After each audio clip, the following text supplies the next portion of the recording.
Got a brand new puppy. And the most important part of having a puppy has nothing to do with the puppy.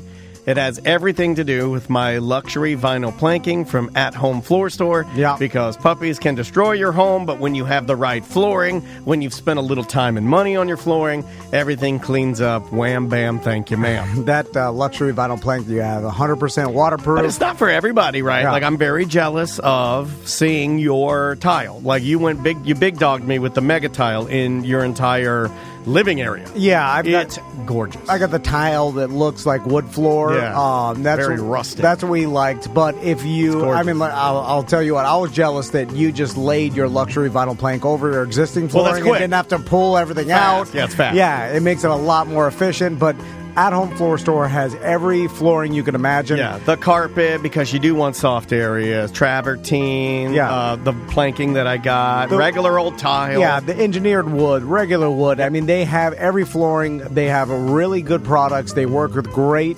companies, and you'll save money because you don't have to, they don't have to pay for a giant box store with a bunch of employees and all that stuff. They come It's a lot more convenient. They come to you in the At Home Floor Store van, and they'll leave the product with you so you could, walk by it every day and make the decision. That's what Crystal did when she was picking out our floors. But when you change the flooring in your house, it's like owning a brand new house. It really is. It completely changes everything. I'm telling you, talk to them. They've been a sponsor of ours for over 10 years now. We love Justin, man. He's been with us for a minute, and he and his team have always done us right, and they're going to treat you right, too. Yeah, they're in Tampa as well and cover a lot of Central Florida and beyond. It's athomefloorstore.com. Welcome back to A Corporate Time. So I know we've been talking a lot about the Orlando Science Center Spark STEM Fest. We have which is indeed. happening February 17th through the 20th.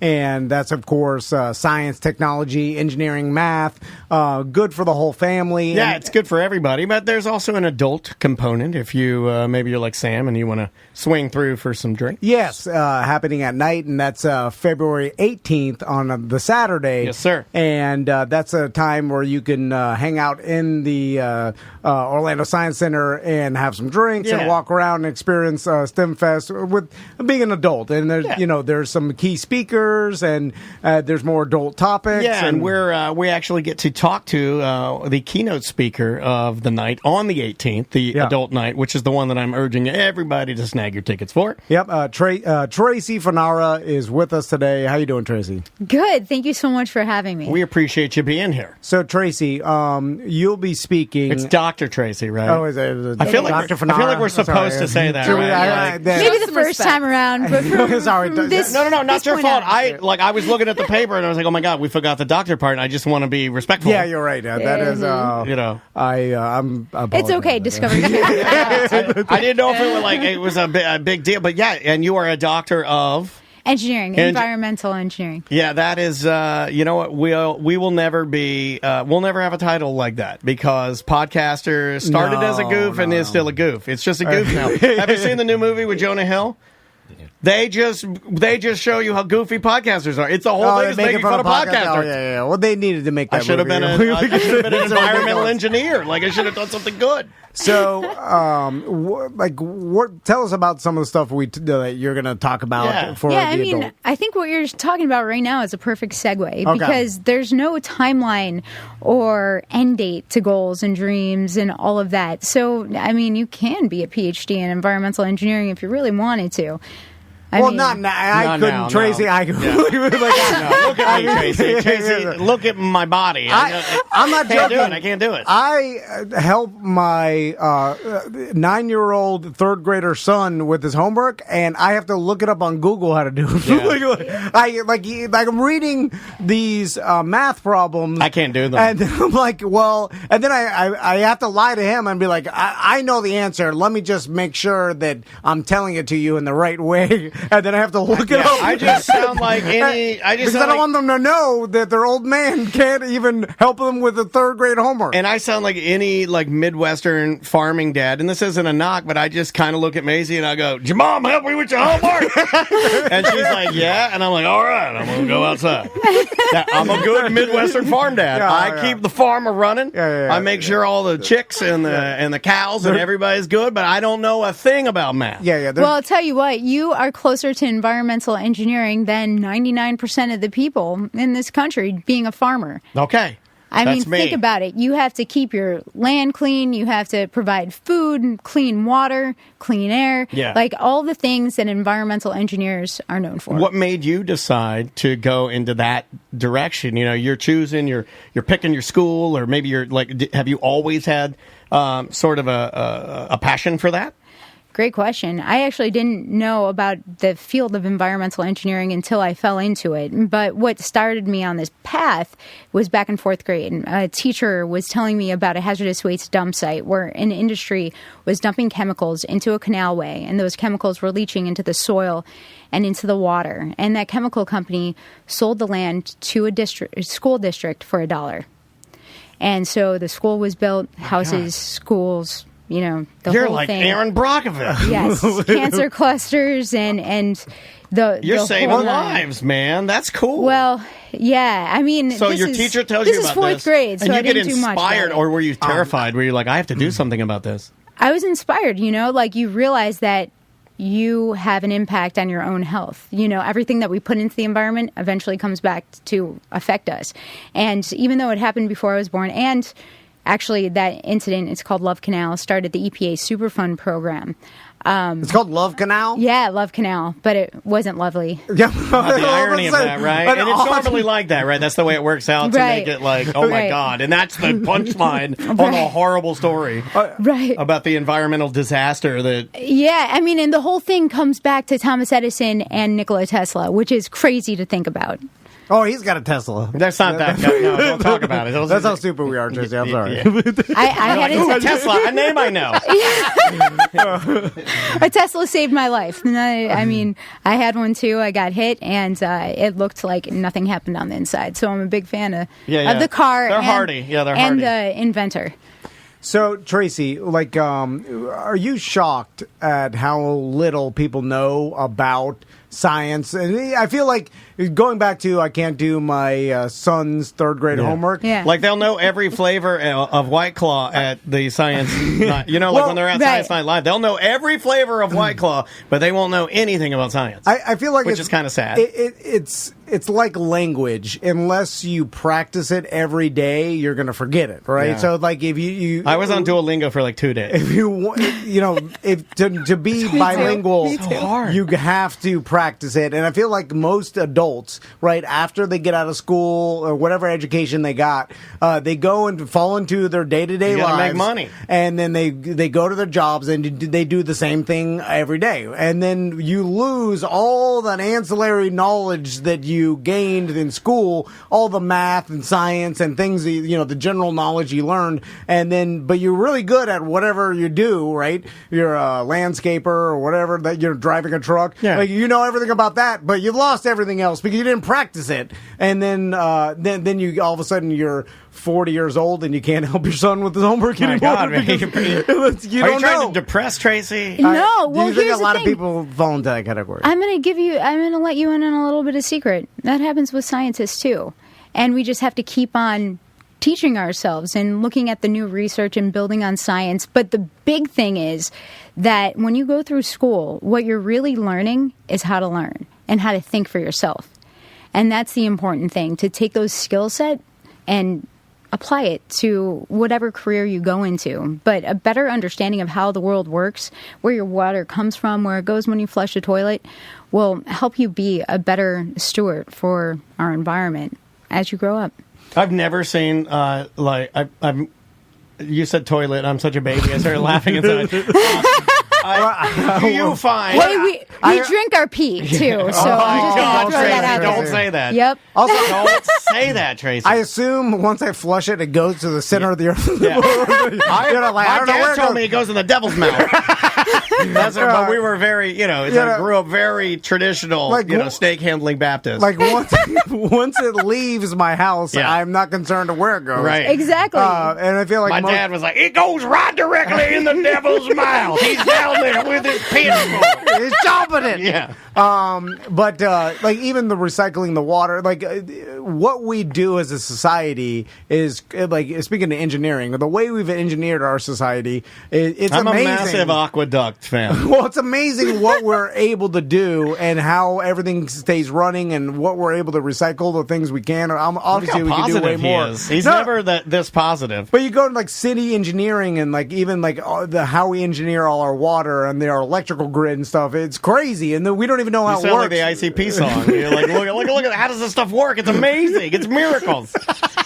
Are you an ICP fan? No, like the Insane Clown Posse? Wow, I haven't heard that name in a long time. We bring it up all the time. I'm not even sure why. They're done. They stopped touring because Violent J has a heart problem. He's congenital heart defect. So it's so horribly sad. The makeup is dead. So Tracy, what are you like often shocked by that people don't know? Like when you tell them like, "Hey, this piece of information," either they don't believe it or like they're surprised that what you're telling them is fact. Yeah, I mean, I think that the one fact that really shocked me so much that I put it in my dissertation was the fact that people didn't realize in the state of Florida, every single drop of rain that falls on the ground goes to our natural water body. We do not have some magic fairy that takes that water when it goes down the storm sewer and like cleans it and puts it anywhere. It goes right to our natural water bodies. And so I think understanding that, knowing that will, help you not throw garbage out of your car window, because that becomes the habitat for the animals that we depend on, our water sources and us. It's always depressing when like you go to some beautiful natural spring and then you don't know any better. Sitting right in the Butterfinger wrapper.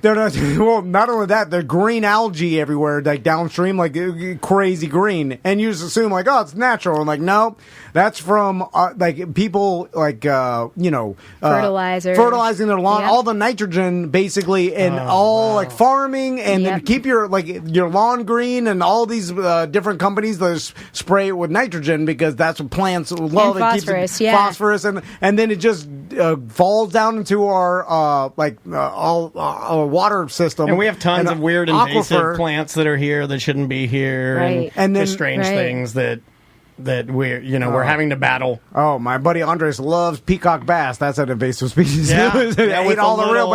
With a little symbol on the tail. Yeah, he's always holding them up. How many invasive species? Like before my grandfather passed, he told me that because he had a place out in the Everglades for 30 years, the drug smuggler, and he saw. Don't talk about it. I'm saving for a BDM show one day.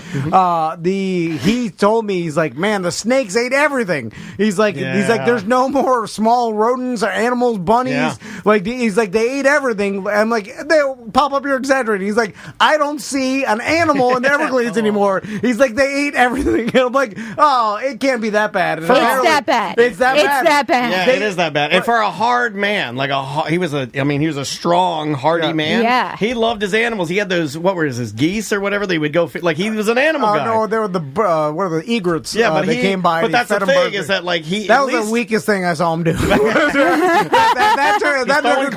that took him down a notch. Yeah, the fact that he loved these egrets so much, I'm like, well, how hard are you, sir? I thought you were the toughest man I've ever seen. Yeah, there's a heart inside.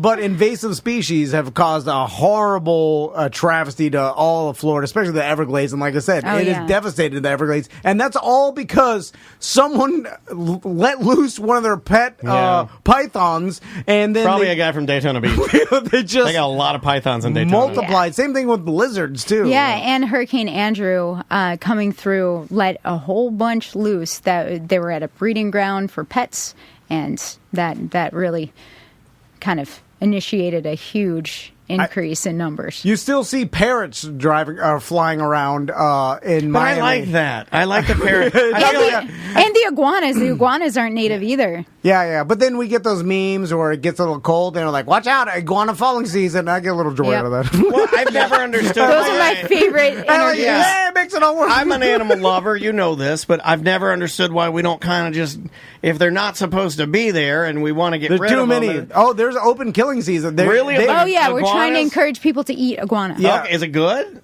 like, has anybody here had Apparently, if you fry anything, it's sure. tastes Or like grind chicken. it like a burger, right? Grind it, get some of the salty sisters and make a smash burger. There's just too many. Same thing with like the pythons out in the Everglades. Like pythons, they try to do like put up awards, and DeSantis will get out there in his white boots and be like, $1 million to whoever kills the biggest python. And you get some locals, some rednecks out there. They'll kill a handful of them, but you're like, you're not even doing anything. Like, No. you understand the mileage of this place? Like, there's too many. They're everywhere. Yeah. You're only killing them off the side of A Street. Is that like, something they are that- hundreds of miles in there. There are trillions of them. He's 100% right. Yeah, well, as a scientist involved No one's ever in this, said that about anything Tom's ever said. No, I know. I like Tracy. I know. Me and Tracy can do our own podcast about the environment. He does like her a lot too. I can tell. Like, he's happy that she like somebody's actually talking to him. You know, like normally the guests are like he gets her name wrong. Right? This is actually going well, right? And then like Sam's over there trying to bully you.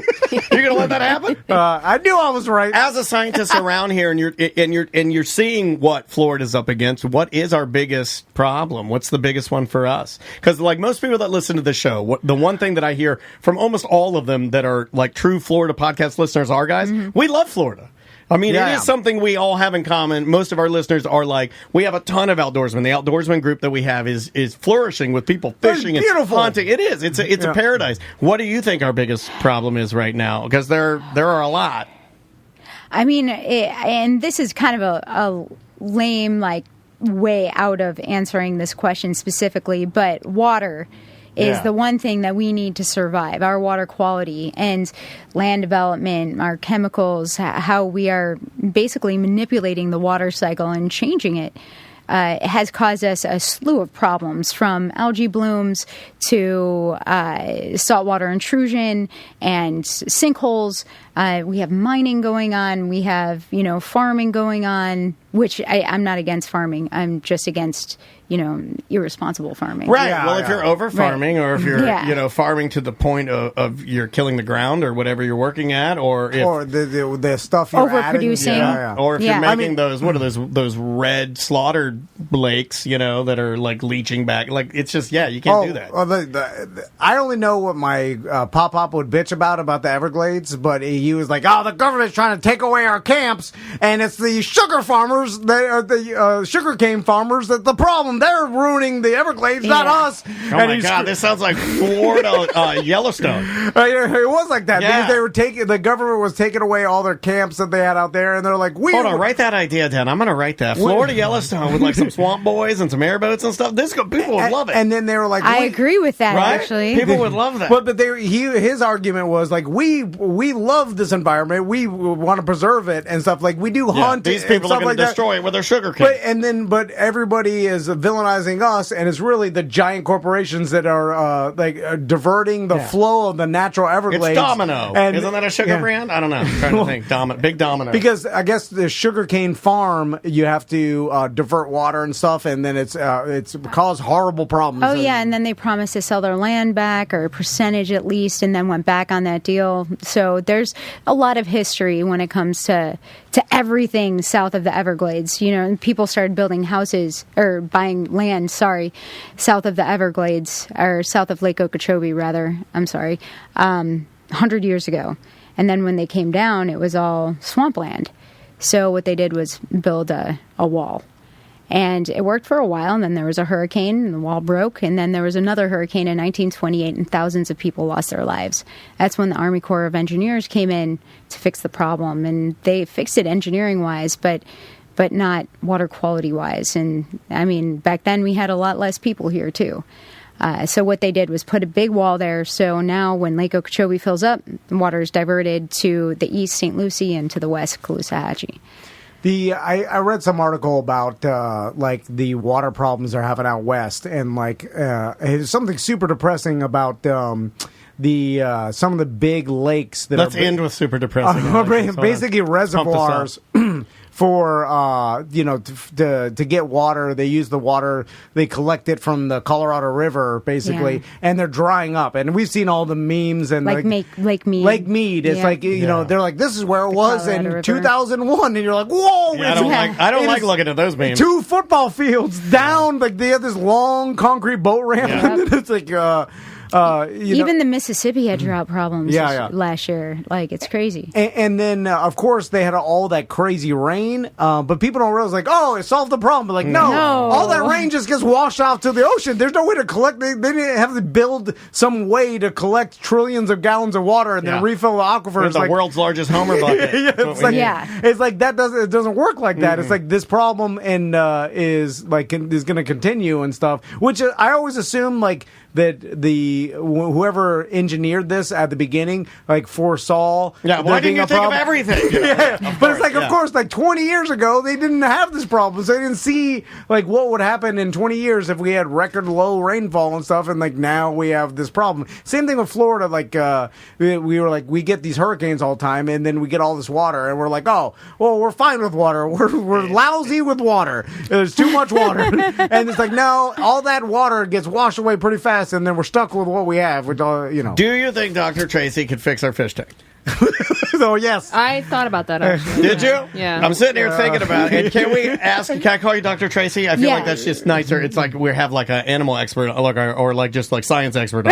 Can we have Dr. Tracy think? She has an expertise ranging from ocean science, stormwater, hydrology and design, community science, tech development, water treatment, and harmful algae. That's what's going on in I was going to read all of that. You put it in the chat room, and they were reading it. By the way, the chat room is super impressed with you, and they just think you're awesome. But do you think that Dr. Tracy could tell us whether or not she thinks it's a good idea for us to get what I want? We have a guy that said he will take our fish tank out and put in an alligator enclosure. No, that's 18 little snappers. 18 That's not what you were saying last segment. Now Dr. Tracy is Dr. Tracy's in here. She complimented your tattoo. One tattoo complimented. This guy's like, my little partner's an idiot. No, don't sell me out. You can't have bros before hoes, man. No, you can't have gators. Should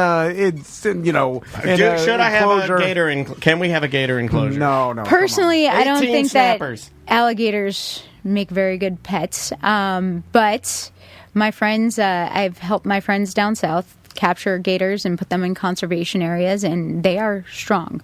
They're very strong. They're hardy animals. And I would take a shark over a gator any day. That's what we need. We need any day. We need a hardy animal because the fish tank's too delicate. It's got pink algae in it. It's got pink and green algae in it. Oh yeah, that gator will survive a lot of things. But we can leave the lights on or leave the heat on. It won't even matter. He's hot. They're tough. They're dinosaurs. Throw a chicken in there before you leave. Yeah, I wouldn't recommend it. Okay. Let's work on the fish tank. Is it saltwater or freshwater? It's saltwater. We made the mistake. We made the mistake of and then we told the guys, we're like, just give us the full deal. Right. We thought it was easy. You went from 0 to 60. And they're like, do you want? 1 second. They're like, have you had one before? We're like, of course we have. And they're like, well, can you do specialty fish? We're like, yes, idiot. We can do anything. We're the best. And then they gave us everything, and everything died. And now we have two fish. Tracy, I will end with this. And again, Spark STEM Fest, February 17th through 20th. Indeed. And the she'll specifically be at the Science Night Live. Yeah, I mean, the one that Sam's going to, so Sam will get to see her while she's having a delicious beverage, an adult beverage, in fact. Yeah, get your tickets. They're $19. Mm-hmm. And Jeff, are they're $19 for everybody, or if you're a member, is it?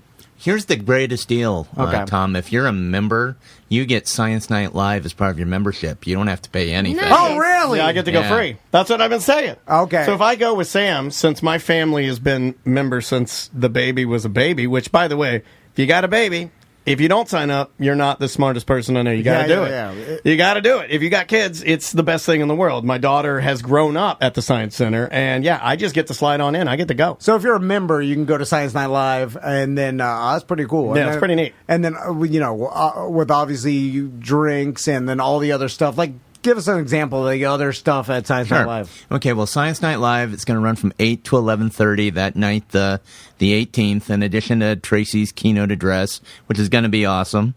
You've got a lot of other great experts. You've got Jimmy Waldron, host of Dinosaurs Will Always Be Awesome.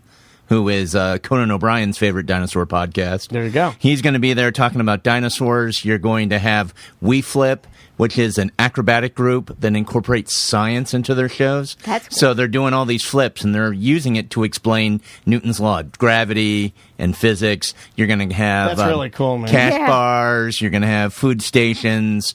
There's going to be all the exhibits from the Science Center, plus all these special guests. You know, you're going to have some folks from NASA there. We're going to have some really cool guys from Faro who do these 3D imaging. They're the guys that go into like archaeology digs and they do the scans of the dig, dope. so you can image all that without disturbing the site. Yeah. So it's going to be a really awesome night, and for That's like the- $19, you can't beat it. Yeah, you can't. And that's the type of stuff that they were doing at Greenwood Cemetery when they were having to image the entire underneath, so they couldn't disturb any of the caskets, but they wanted to see how they were situated.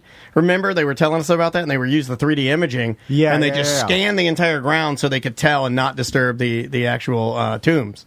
It's crazy, man. This is awesome. So I'm super cool. excited It's about gonna it. be very yeah, cool. and There's now gonna- I don't have yes. to do the flips because someone else is. Yeah. well, She'd been practicing, though. I We worked know. it out. Have you seen them? I haven't seen those guys, but No, I I'm haven't. interested in like guys that will describe like Newton's law as they're flying through the air. I'm into that. Tracy, are manatees still endangered? It seems that's like they're random. not. Well, because I remember they were in danger when I was a kid. Right. And, I look into their eyes and they don't look in danger. Well, They everybody. look happy. and I'm talking the 80s. Like, it was Yeah. a big, and I yeah, they adopted had a- mustaches. You're in the right. 80s. one of my teachers, my mom paid $10 and I got to name a manatee. And Oh, what'd you name it? And we colored it, and then it was like. I hope you named it Redmond. You adopted. I think You named it. It was like Stu. Stu. Stu the manatee. and it was like, but now, like 30 years Yeah. later, That's a good question. Where are we at You're with Back, manatees? we're back there. Are And we back? Well, yeah. I mean, we've had a severe mortality event for the past couple years, and the reason is, we put on these protections on manatees, got their populations back, and then destroyed their habitat.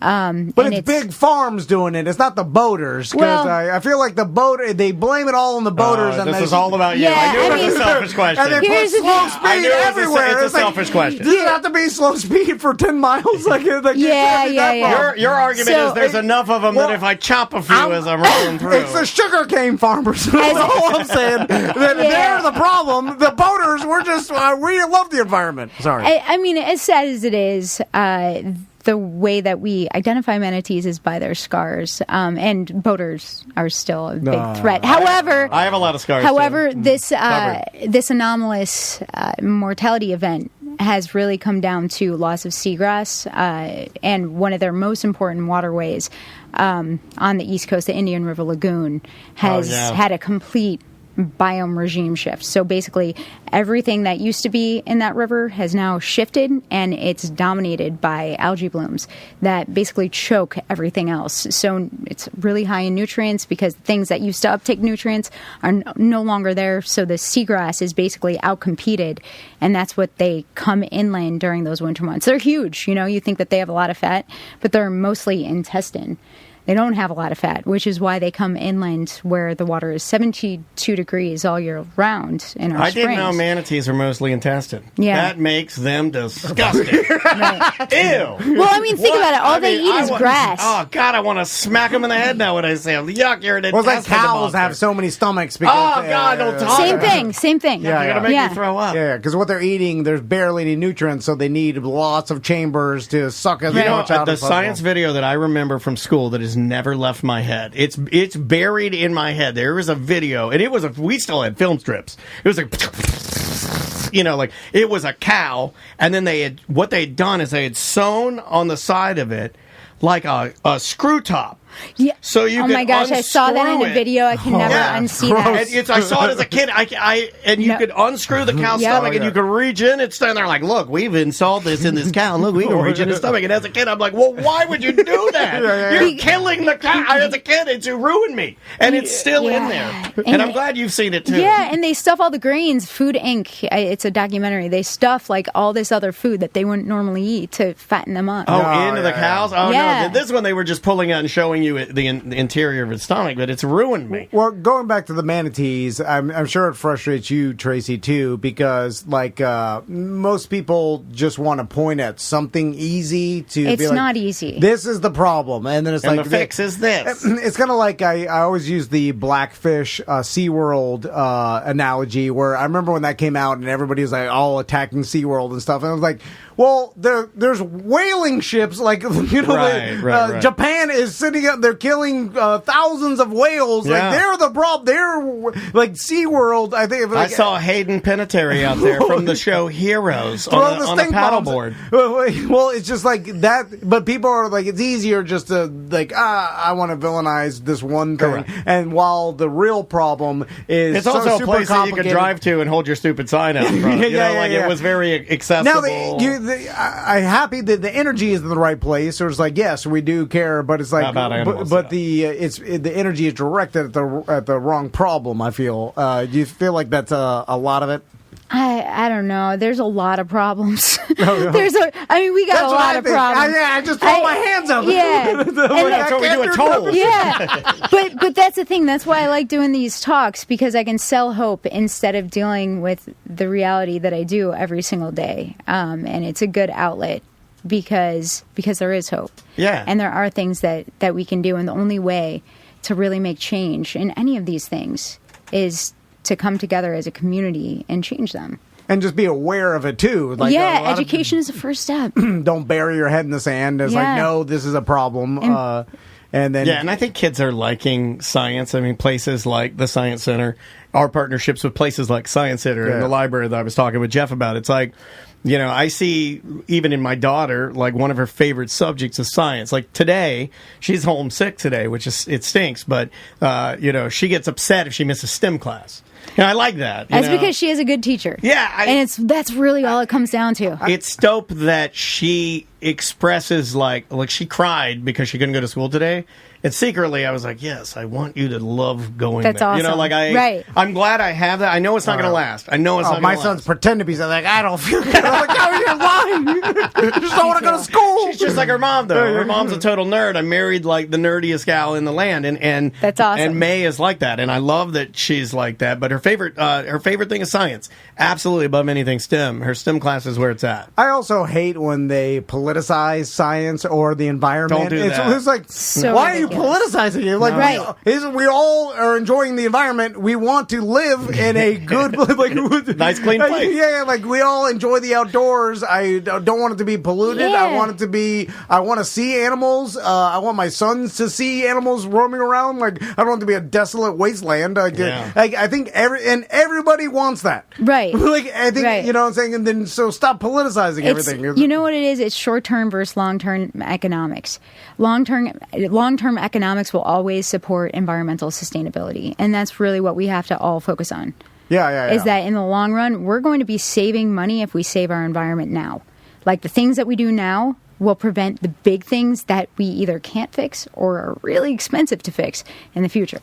Yeah. Like once it goes too far, there's no going back. Yeah. And that's another thing. You read all these scary things, and then it does, I feel like, put in the mentality of, oh, God, we can't do nothing. But it's like, it doesn't have, you can do something. But normally the writer of that, just like any article that we found these days, you know, they like to kind of point it where it ends in sort of a way where you feel like there may not be more hope, because in turn, that's going to make you search for the hope. Right. And that'll make you read more horrible articles. It is a trick, you know. But I like to hear what you have to say, because there's got to be something we can do. I mean, no, absolutely. There's always something you can do. What is like, and I was just reading through your bio here, and something caught me, and I'm just going to go on a tangent. We're just going to take a left turn. Okay. You were featured in Marvel's Unstoppable Wasp comic book. Yeah. What is that? Tell me about that. Yeah. So did they draw you in the book? Yeah. That's dope. Yeah, that's pretty cool. How did that come about? How does one end up in a Marvel comic book? The writer for that comic book saw me and my friend on Mythbusters, And You're on MythBusters? Yeah. That's my favorite show. Which episode? Yeah. There we go. it was a season in 2017. Well, it's Okay. insulting Yeah. to say what episode when she says I was on the whole season. Oh, You just okay. insulted your So best sorry. friend. You just insulted your best friend. She thinks you're a liar because you said it was your favorite show. Yeah. No, it was the reboot. Yeah. Oh, it's my favorite album. We never made that album. Oh, Like, was it the reboot? Yeah, it was the reboot. So it's like I understand. I wasn't on the good MythBusters. No, don't say that. No, it's- you were on MythBusters. I'm I not going to know, let I you know. say that. Well, That's not I fair. know, but- That's not fair. The But my Busthead fan friends club Carrie and Tori will are argue that. amazing. He likes the big mouth The girl what on there. now? What was what was the The lady? Busted. Who was the girl that you liked on there? The big- Carrie. Carrie. Yeah. Carrie's my friend. Yeah. And she is amazing. I didn't mean to call her big mouth then. I love her. No. You know, She has large teeth the in a pretty way. that Very pretty. That show did a lot for science and for So the much. education of. It got a you lot involved in it. Well, I liked myths, and because I constantly argue with my wife, but she tells me old wives' tales all the time, and I'm like, that's not true. But now I have to say it in my head. Like, and did you just go know that along if with my you life. eat a bowl of macaroni, like plain Kraft macaroni and cheese, and pour A1 on top of it, it will get your wife pregnant? That's the old Jim Phillips myth. Yeah. Seriously? She has to eat it standing on the Yeah, it works. Totally works. That's amazing. It's science. How'd you get on MythBusters? My 11-year-old cousin was idolizing Kim Kardashian, and I was like, "Whoa, you need better role models." So I started making videos. You're like, we have to change and make yeah. science a We little have to more do normal. something. Yeah, We have it to can't do just be lab coats Right. anymore. And Discovery found that video and contacted me about developing a show, and then the call for MythBusters came up. That's so it rad. was just. And I was, I learned how to weld and plasma cut on live TV, national TV. It wasn't live. I've always wanted to shoot a bullet into a jelly head. Those jelly heads are so cool. Just to have a jelly head. Yep. Right? Yep. We watch all the Mythbusters, and then we forget whether the myth is busted or not, and then we just spill tons of misinformation. For Right. years we've been doing that. Right. And then we can't remember. We're like, oh, wait a minute. Is a gorilla faster than a sheep? I don't know. It is a sad But- testament But, to what they've you done. remember the question and the methods of testing, and that is something. We need a show like that now for May. May, like my daughter, she had Yeah. this show on Netflix that was a female scientist, and this is one of the reasons why we were really She's into one it. of my friends too. Emily. Yeah, Yeah. Emily on the Emily Science World or what? Yeah. So we need to get your numbers, and we have like all the scientists to call. But like that show, we loved it, and then of course they're like, yeah, I got canceled. And it just feels like they don't want a lady. Like a fun lady science show or something, like because we loved it. That was a great show. It's tough. We're trying. I have You gotta few do it. things. I have a few things going. We'll see if maybe something hits. Oh, did you hear that? Well, you hear that? Right. You heard that? Yeah, you heard it here. You heard it here first. The sad. You heard nothing, but you heard it here first. Right. State of affairs that we're in is people watch like some science show and be like, "That's not my method." Right. What do you mean? Like this, it does not. It's not subjective here. Like, it's sorry. it's how it It works. just works. It does, it's Like the alchemy penny or they'd be lab like, that I did in chemistry Yeah. works because it works, and Right. it will never not work. It- It will always work. You know what? That's sad that the internet has created the suspicion to what you read if it's real or not. Oh, it's so sad. Which is We're going which you backwards. have to Yeah. do because the environment has trained us to be like, well, be skeptical of this article, whatever, which is a good thing. But that's made people skeptical of everything, Right. So then, and now people don't even know the truth. and then so they read something and they're like, well, I've been trained because the internet is all fake to be skeptical of everything. So now I'm reading something that's real and I'm skeptical of that. And then it's like, oh, the opposite of what we wanted happened, and now no one believes anything. And you're like, well, damn. Damn. What have we done? Well, damn, we did it. The one show I'm on right now, it's called Weird Earth. And it does a good job because it takes the skeptics. It takes these crazy things caught on film, these like Earth phenomena or, alien-like things. And it breaks it down from several different angles. And you learn about something different in all those different journeys that you're on.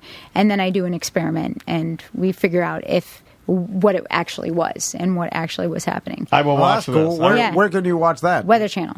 Weather Channel, Sundays at 9. Yeah, Weather Channel been stepping up their content I tell you lately. what. They have. Hell yeah. Yeah, we get on there sometime. I was watching one show on Weather Channel, and it was just on the bottom, it just the Weather Channel, and it was a comedy show. And I'm like, telling my wife, I'm like, what am I watching right now? It's like the Weather Channels had to, because they're just like everybody. They compete with everything. We can't just do weather. We got to have like, we have a cool scientist doctor on there, like doing a show. We got to do a show. We can't just say it's partly cloudy. I know, yeah.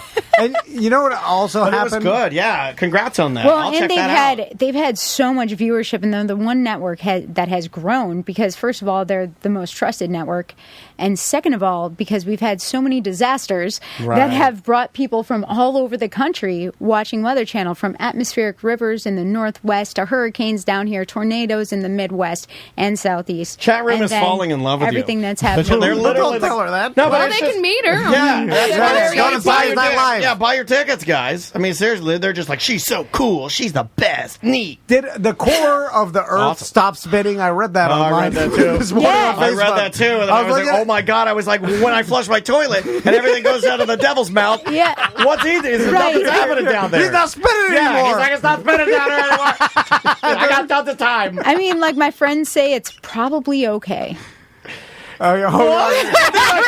I caught the side eyes on the camera. Well, that's because I saw the article. They're like, She said it's probably okay. That's scary. Probably okay. the core of our Earth stops spinning. I'm like, oh, gotta click on this. I'm scanning through, and I'm like, What does that mean? I'm going to go, oh! That's what happens when it stops abruptly. no, if the Earth It stops slows spinning, we down and then it goes the other way. like, Yeah. we instantly I all wouldn't be vaporized. I think I'm fast enough. I think I jumped out of If the you way. run the opposite direction. Yeah. I've done CrossFit for one day. I think I can do it. I think I could jump to the side. Be all right. Well, also the poles. I read that too. The poles of the Earth nice. switch. They're Polish people. I don't know if that. No, I'm saying like a North and South Pole. And I'm like, what? And then you read that, they're like, oh, it's fine. And I'm like, it's fine. I looked at the cameras. I'm like, is the people still standing? But that creates another problem too, where everybody's just reading the headlines, and then that's what I did. I didn't read the article. That's a huge problem. And then you just scan through and you get disinterested because there's 10,000 other things, and then now it's become all headlines. I have to be honest. It was so far down. Like, it was like we had this, and then right down here it said, Earth's core, stop spinning. And I was like, well, if it's that far down, it can't be that. It can't be that serious. Well, honestly, I did the word But math. that's true. It's word almost math. true. So I did the calculations. I go, well, it's that far down, and it's just a headline, and they're tricking me because that's what we're thinking now. I'm like, well, they're just trying to get me to read that and scare me, so I'm not going to believe it. They're not going to get me. I'll only take it seriously if Antonio Brown retweets it. Then I'll know. We get all of our science news from Antonio Brown. We love AB. If he retweeted, I'm like, oh, serious. Do you know Dr. AB? I'm sorry, Tracy. Which is so funny because sometimes it really is about who the information comes from, not how vetted it is, not what it is. Right. Oh, yeah. But who it comes from. And that's the scariest part. And then if it comes from someone, going back to politics, that you don't like, then you won't immediately Right. not believe it. I know. Because, like, It could be the truest thing in the world. yeah. And because now it's just coming from someone you don't like politically. Yeah, and it's you're like just like, Kanye West is like, the Earth's core stopped spinning. I'm not gonna believe that. Obviously, that didn't happen. No, like, you get out of here, you weirdo. but Tracy, He you was got right this hope, time. right? I do. Because sometimes you see all this stuff and then you just give up and you're like, oh, there's no hope, but there is hope. Yeah, I mean, we always tend to do things when we have no other choice. So, we're waiting to the last minute, 11th hour, as humans have throughout history. Hopefully, we really take this opportunity and these warning signs from these, triple La Niñas with climate change and start doing things differently. I had a triple La Nina last night. I love Right? it. I knew that was going to come. I know too. You knew it was coming. Yeah. Me and Tracy looking at me like, this He's guy is going to make a margarita joke. joke. gonna- He's inappropriate. Anyway. Jeff, thanks for Can coming I by. get a triple La Nina? You. Triple La Nina? Triple La I always, when we're doing these things, I look at Jeff. I'm like, hopefully, Yeah. we're not Hopefully rude. okay. You look, hold on, let me put Jeff on. You look at Jeff, you're like, did we scare Jeff? Is Jeff properly Still scared? here. Yeah, still All right. here. Well, they said the right name of the event, so I'm feeling okay. Orlando Science Center. just become a member, because then you can go to Science Night Live Correct. for free. In fact, it's an easy, and if you are a member and you need to re-up, that's what we did. We rolled in, and it was like time to re-up. So you just re-up and get it, and then that way, when you're having a rainy day, or that day when you're just tired of running all around town and you just want to go and chill out and see some cool exhibits and enjoy all that the Science Center has to offer. My sons begged us to take them there this Saturday because they were like, we haven't been to the Science Center in a long time, and because we went for the VIP experience. And, we kind of got spoiled on that whole, man, being up in the we took good care of you. Yeah. Being up in the telescope, when you see that, it's kind of hard to like get your old rickety telescope and put it in your backyard, put it on your balcony. You know, like Maisie looks at that garbage now. She's like, I'm not going to look at that. I want that $200,000 big old monstrosity. There is, like, now I understand when the people talk about how it changed them to look at the Earth from space or whatever. Yeah. Like, It freaked me out a little bit. We've never done that. But when you look at a planet, and was you're a like, little... it changed. You're like, wow. That's far away, and it's out there. Yeah. That's just you can feel it compared to how big the universe is. That's the weird part, and it's also hard to articulate that to people and like find the right words to say. Like, you were looking at it with your eye, but you could feel it in your you could feel it. Like, it was sort of a heaviness of like, holy man, I'm nothing. I am so tiny. Holy. And it's also 3D, and when we could see what were the stridations or whatever we were looking at, oh my God. It made me not want to pay my bills. Right? It was like, you can't blame us for that, Tom. I wrote it to the IRS. I'm like, Science Center made me do Jeff this. made me look at the... I looked at they're good. Tracy, Jeff, thanks so much for coming by. Thank you so much for guys. having Appreciate it, us. y'all. We got to get out of here, right? We'll see you tomorrow. All right. Make sure which mic she wants. I'm chilling. All right. Oh, that is a beautiful guitar. Thank you. I just bought a Martin. I just got this too. It took me forever to get it because of the pandemic. No way. They were like, we're out of wood. And they were like, we're not building them for a little bit. Okay, so I was traveling recently, and my trusty dusty Taylor got left outside in the rain in a layover and totally got warped. The paneling came apart in the front. Oh, did you cry? I would have cried. It was more just like really calm anger. Hold on, the guitar case is not waterproof? I was like, No, the wood. It wasn't. It was I wasn't expecting to have to check it, but it was just the way the cards fell that day, because I was playing my friend's wedding out in Colorado. Oh, no. And I came... You cursed their wedding. No. It was actually... It was a great wedding. Oh, okay, good. It was wonderful. This was on the way back. Oh, okay. Thank God, all right? But anyway, so yeah, that happened, and I was just like, yo... Chat room had a cat pee on their guitar, and it ruined it. There's always someone worse. Just true. Remember that, cat. At least Keep it a wasn't positive me attitude. peeing on the guitar. Exactly. There are people that pay for that, though, if you had an OnlyFans. I'm saying. I don't know if I'm at that stage of my career I yet. know you're not. Well, how would you say that? I'm trying to give her business tips. I'm a charitable... I'm also hungover. There. You want me to say it? Did you want me to say it? Shouldn't all guitar cases be 100% waterproof? They're not. What's the point of In having fact, them then? I have the Martin. I had a Martin. You probably got a brand new case with your Martin. Yes. And it is not waterproof. It's fancy. It's all not. felty and nice inside, but... Like, that should be the number one thing No. it is. When I bought my what Martin- else is it there for? When I bought my Martin, they told me, they're like, real guitar people say, like, don't even set it in a cold corner of a room. Yeah, because It'll warp. Yeah. And I'm like, I just put it in the corner. I don't care. All right, Kat. What do you want to play today? It's totally up to you. Man, well, what mood are Dealer's we in? choice. Dealer's choice. Dealer's Totally choice. Ladies, what are the porch fest? Yeah, you got a favorite, Shelley? Yeah, what are the porch fest What's your gals fave? want? Because it's your event. I feel like you guys should christen Listen, the house.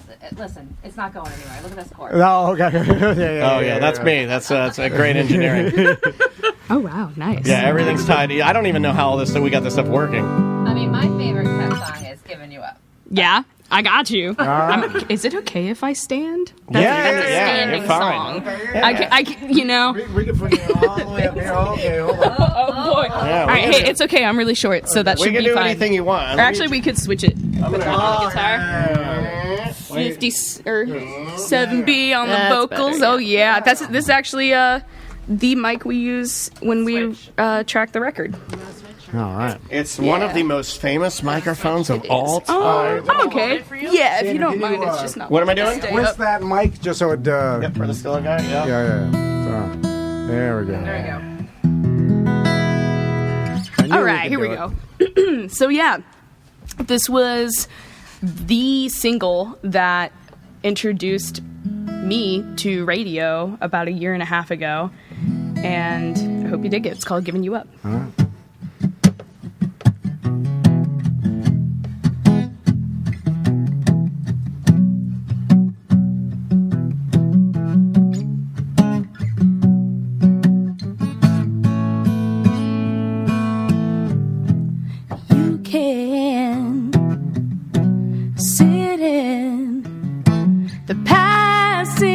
Seat of my car anytime you can, sit in the back seat of my car anytime too. And well, I like the way you charge the air. I can taste it coming like summer rain.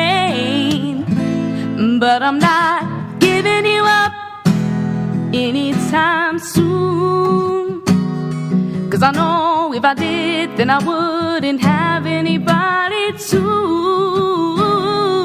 No, I'm not giving you up anytime soon. No, I don't wanna have to try.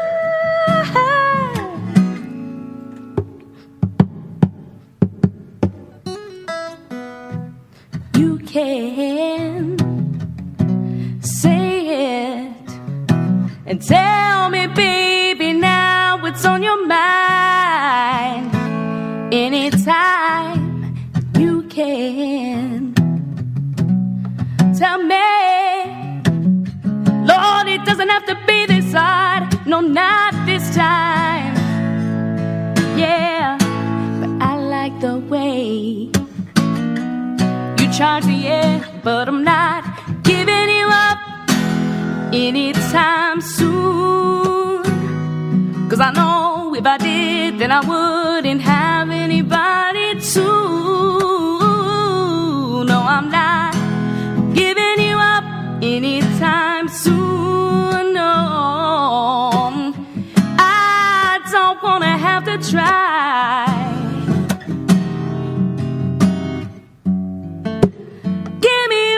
Good reason. Was it just for show? No, no. I wanted a good reason. Oh, no, no. I want you to know now. I want you to know.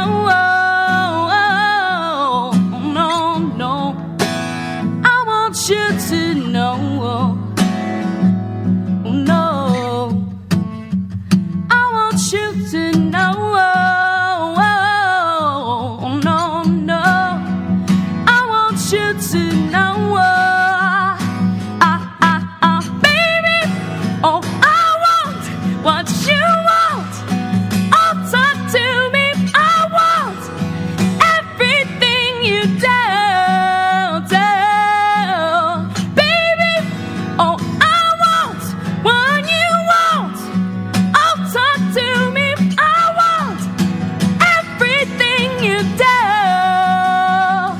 But I'm not giving you up anytime soon. No, oh no, oh no, no, no, no, no, no,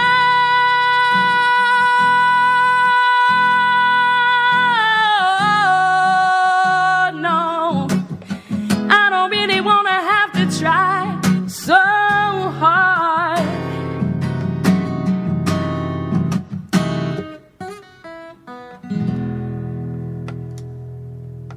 Yeah. God, man. I'm not joking. Oh, my God. I just wanted you to keep going. I'm like, is this my new job? Now my new job. You just cured his hangover. Holy moly. I'm not joking, Kat. You tried harder than I've ever tried for the show. I'm It's the lady thing. Remember I told you, you put a lady. If that had been a dude. That was awesome. Did you go to a Super Bowl party last night? Holy crap. You didn't go to a party blew her last night. glasses. What were you doing last night? Writing a song? Being good? Yeah. I mean, I would have been fine with you coming in 30%. Whatever. I'm just gonna honestly, if you had looked at us and said, "Yeah, I'm just gonna leave the guitars in there," and be like, "Totally fine. All good. It's fine. We just good seeing you, Kat." Yeah. Well, holy moly, lady, that was freaking rad. This is why you have to go out to Porch Fest and then see. There's the quality of what you get, and you just get to walk around to what 17 different porches. So and it's 70 different bands floating all around in there. My God, that was good, man. The chat room was just melting. And then for all the information, SanfordPorchFest.com? .org. .org. Yeah. Good ending. Good ending. Good bookend. You learned a lot today. Typical man. What's the website address? .com.org. You should have looked at me. You knew I would have had it. Sam's been laying it in the chat room the whole time. She's been saying .org. Well, if you just search Sanford Porch Fest, it comes up on our Google. You don't have to put in the .com or org. Also, if you put .com, put .com, it would take you to .org, right? It'll just it'll show up something, right? Like it'll be tons of misinformation. Just stop. What are you doing, man? Just stop. Well, Kat Ridgway, thank you so much. Oh, look at the camera now. Thanks for having Look at the me. camera now. It's just her head. And Kat, I'm so short. do you want to plug any upcoming gigs besides the Porch Fest, where people can find you performing? What else? Yeah, actually. Okay, so I guess I'll just announce this now. What? You just made Tom. What's happening? No announcement. What are you going to say? I am. You can say anything. Don't go Kanye. Don't go Kanye on it. I am extremely excited. I'm actually going to be going on the road with one of my very favorite singer-songwriters of all time. His name is Abe Partridge. Whoa. If you're in the singer-songwriter Americana circuit at all, you have definitely seen his name on bills. Yeah. He is like, oh my gosh, I can't even tell you how stoked I am to go on the road with him because he's such a legitimate influence of mine. I love what he does. Yeah. He is like Southern Gothic Bob Dylan. Cool. Lyricism is off the charts. His personality is hysterical. He's a former preacher, Air Force reservist. How did you link up with him? How do you get to go on the road with one of like your contemporaries that you admire so much? How'd that happen? So we actually met on stage. I didn't even know we were going to be playing together. Okay, so about this time of year last year, I decided I was going to try to go and put a listening room tour together, and it was a really short run, but it was a great run. And it was just me, and my parents came with me because they just love this stuff. And we just hit the road and went around the Southeast and whatever. And I ended up meeting some really great folks out in Alabama. And they were like, hey, we put on this other festival called Opelika. It's like the little sister to 30A Fest, which is the big songwriters fest I play in January. Yeah, it's awesome. Excuse me. And so I had been confirmed on the bill, but then about 2 weeks before the show, they're like, hey, do you want to play like this VIP party thing? It kicks the whole festival off. It's the day before. It's like only for the sponsors and stuff. And I was like, heck yeah. Like that's such a cool thing to be asked to do. Thank you. Nice to be visible in that space. Yeah. And I was like, that's such a cool opportunity. Thank you so much. They're like, yeah, it's going to be a writer's round, period. And I'm just like, okay, who's playing? But they didn't tell me, so I showed up. Yeah, that could be a lot of anxiety, right? And I was just kind of like, well, I trust these people with my life in terms of curation. I was like, whoever it is going to be great. Well, then the email comes out, and it's my buddy Dan Navarro that I've played with a few times, and Abe. And I had never heard Abe before. I'd seen his name a ton, though, and we got to the show, and I mean, first song he played, I was like, this dude is amazing. And I took such a deep dive into all of his discography after that that show, and he was just so kind, so sweet. We talked for a long time after we got off stage, and Abe Partridge is who she's talking about. In case people are wondering, I just want to throw that out there again because I know you have rewind buttons. But do you realize when you're telling stories, or maybe even when you're singing a song, that your energy is so infectious that you just change? Seriously, do you notice it?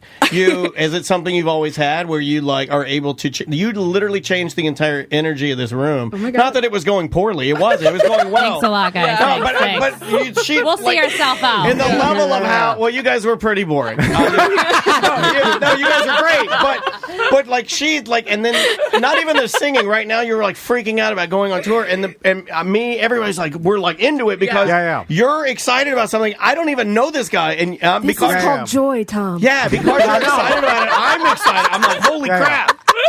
Thank you so much. Yeah, like we're all stoked for you, man. Like, well, I mean, I think it's just in the last couple of years. You're a happy person. I like being around you. Oh, thank you.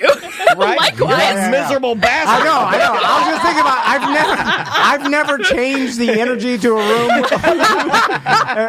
like to the good ever in my life. I've done it to the bad. Flat line, no energy. Yeah, it's either nothing or bad. I've never gotten good. Maybe I should try it.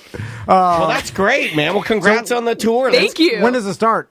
So we will be leaving from here, I think, the last week of March. And actually, the first 2 weeks of March, I'm going up to Asheville. I'm going to be staying on a hemp farm and recording a new record. Wow, that is awesome. You come in here I'm more. freaking stoked, man. Oh my gosh. Take me to the hemp farm. Yeah, man. Isn't that like a singer-songwriter's dream? Like going to Asheville to a hemp farm to record an album? Yeah. What? I'm very excited for my Bon Iver era. Like, I'm just going to lock myself up in a cabin in the mountains. I don't think I would ever write anything. I think I would just sit on the farm, smoke weed all day, and just look at my guitar, but hope it doesn't get wet. That's a perfect environment to creativity, right? Or not. Yeah. Don't bring an Xbox. You'll never write. Or that new Harry Potter game. I don't care what anybody's saying about it. I hear good things. Oh my God, it's mind blowing. And Kat, I'm all in. If anybody wants to find all your library of music, where do they go? Yeah, so all the music is up on all the streaming services, primarily Spotify, Apple Music, Deezer, all what of that What do you prefer stuff. us to use? I always ask people that. I mean, at this point, it's like Spotify is kind of the industry standard, and it's where a lot of industry people look for numbers, so that really helps me. There you go. Eventually, it would be nice if we could get to a more mutually beneficial relationship with Spotify. Well, people can from still all buy these your artists. stuff, right? Yeah. If people wanted Absolutely. a physical copy or maybe a record, I don't know if you do those, but we're working on that for this next one. So I love albums as well, but man, digital releases, you can buy them from local people. I don't know if you have a place where people can just buy your music. You can. I do have CDs still too, but we probably will not be renewing those. So I know. I'm so serious. So like, if y'all are like, yo, 90s nostalgia, come get your fix with me, please. When I see the cassette tapes coming back, I walk around Park Ave CDs and I'm like, oh man, dude, I just bought a tape player. I gotta get one. I'm so excited about it. It's weird, and I have some stuff that for my childhood that I need to revisit, like some even recordings of me. Like in my old bands, I have like me and my mom singing church songs, but I don't have a tape player. Yeah, such an odd thing to not have. How expensive are they? Very cheap. Straight up, I found one at an estate sale for like $30. Yeah, okay. But you can go still online. more than I thought. I know. It was more than I thought too. But 30 cents. Yours is like vintage. I bought one off of Amazon for like $3. Okay, that's cool. Well, it's not good. It's really a piece of crap. I mean, I still haven't actually really plugged it in. It turned on when I tried it at the house. They're but scamming to these old people. Scamming. I actually got it because it's the kind of machine where you can record through it, and I thought it would have cool applications for a record. You know, so I was like, if I put something on tape and then play it back over the crappy speaker and run that through something, it'll probably sound so really creative. really cool. You know. Well, that's we need to do some of this stuff. Well, we're not as good. We got to start being creative. Well, we're not as good as. I feel old. I feel like I used to be like this. But I feel like it's all out of me now. Yeah. I'm like an empty tube of toothpaste or something. That's what I feel like. The Grim Reaper sickle chops up the he's chopping up my creativity. I think all my creativity was like in my probably in my legs. Yeah, chopped them good. Chopped them at birth. No more. Kat, thanks so much for performing. Thanks so much for putting so much energy into listening to it. Yeah. Oh my God. It's awesome. She blew her glasses off, nerd.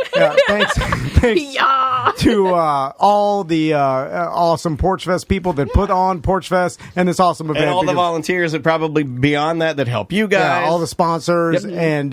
And check it out. Like I said, we'll be there at the Air T&D.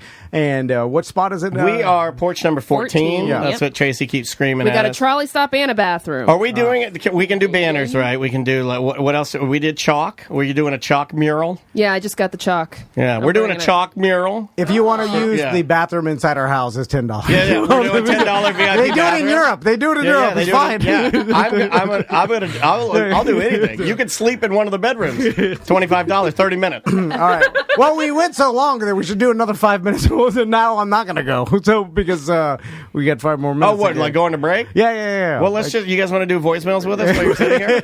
Is there anything else, Kat? You want to tell any story that comes to your mind? I mean, I got stories for days, man. You just tell me what mood you're in. Okay.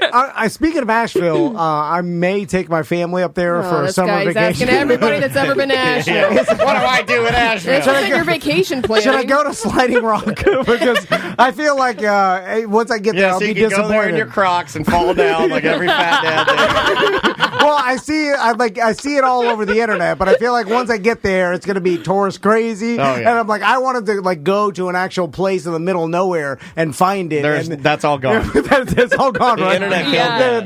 There's going to be a long line and then an Instagram photo thing. Yeah, and take a picture here. Yeah. Like I'm going to have to pay some sort of fee. It's not just like go through the woods and then all of a sudden it's like, whoa, waterfall, which is cool. So what do you guys? What do you want him to do in Nashville? What would Asheville? I'm not even gonna lie. I've never been there. Oh, you've never been? Yeah. So here's what happened though. Like it was honestly such a serendipitous thing. So a friend of mine. He doesn't know what that means. It was zippity doo. What did I say? The universe smiled upon me and lined stuff up. On cue. He said it. So a friend of mine really wanted to go see this band called Kishibashi for New Year's Eve. Oh, now you've really confused me. Zippity doo dah Kishibashi. Yeah, Kishibashi. Very cool. It's kind of like a passion pity, like pop. Indie pop stuff with a violin player. Right, yeah, with a violin. I'm still so confused. Yeah, you're also hungover. Kishibachi's a band, okay, right? Right. So they got a violin player. Yeah, with a violin player. All right. I know the violinist. Yeah. Right now, he's like, hey, like that guy that Shania Twain had with the long hair. Then we went down to Georgia. I know what it is. Oh my gosh! But yeah, so we end up in Athens, Georgia, to see Kishibashi play New Year's Eve, and one of Kishibashi's band members. It was Bashi, wasn't it? His mother. I know, he's a wild man. Well, he goes by Tall Tall Trees, and he plays banjo and does all this really ridiculous looping stuff. Wait, his name is Tall Tall Trees as a solo art? As his own musician persona. Look up Tall Tall Trees. Tall Tall Trees. Amazing work, seriously. And I don't know how to explain this to you, but as I was watching him play, I just had the most intense gut feeling, call it spiritual, whatever, but I was like, I need to work with this dude. I've never met him, never talked to him or anything. So I end up just listening to a bunch of his records on the drive home. I love what he does. I send him a cold message through Instagram. I tell him I need to work on a new record. And he goes, I can't believe you just asked me this. I just finished building a studio in my basement. I said, no way. This guy's going to kidnap you. And, no. First thing I said, man, you mean to tell me some guy on the internet named Kishibashi? I built this studio. That's how it happens. Sam, tell me I'm wrong. She feels... I mean, I'm a paranoid person.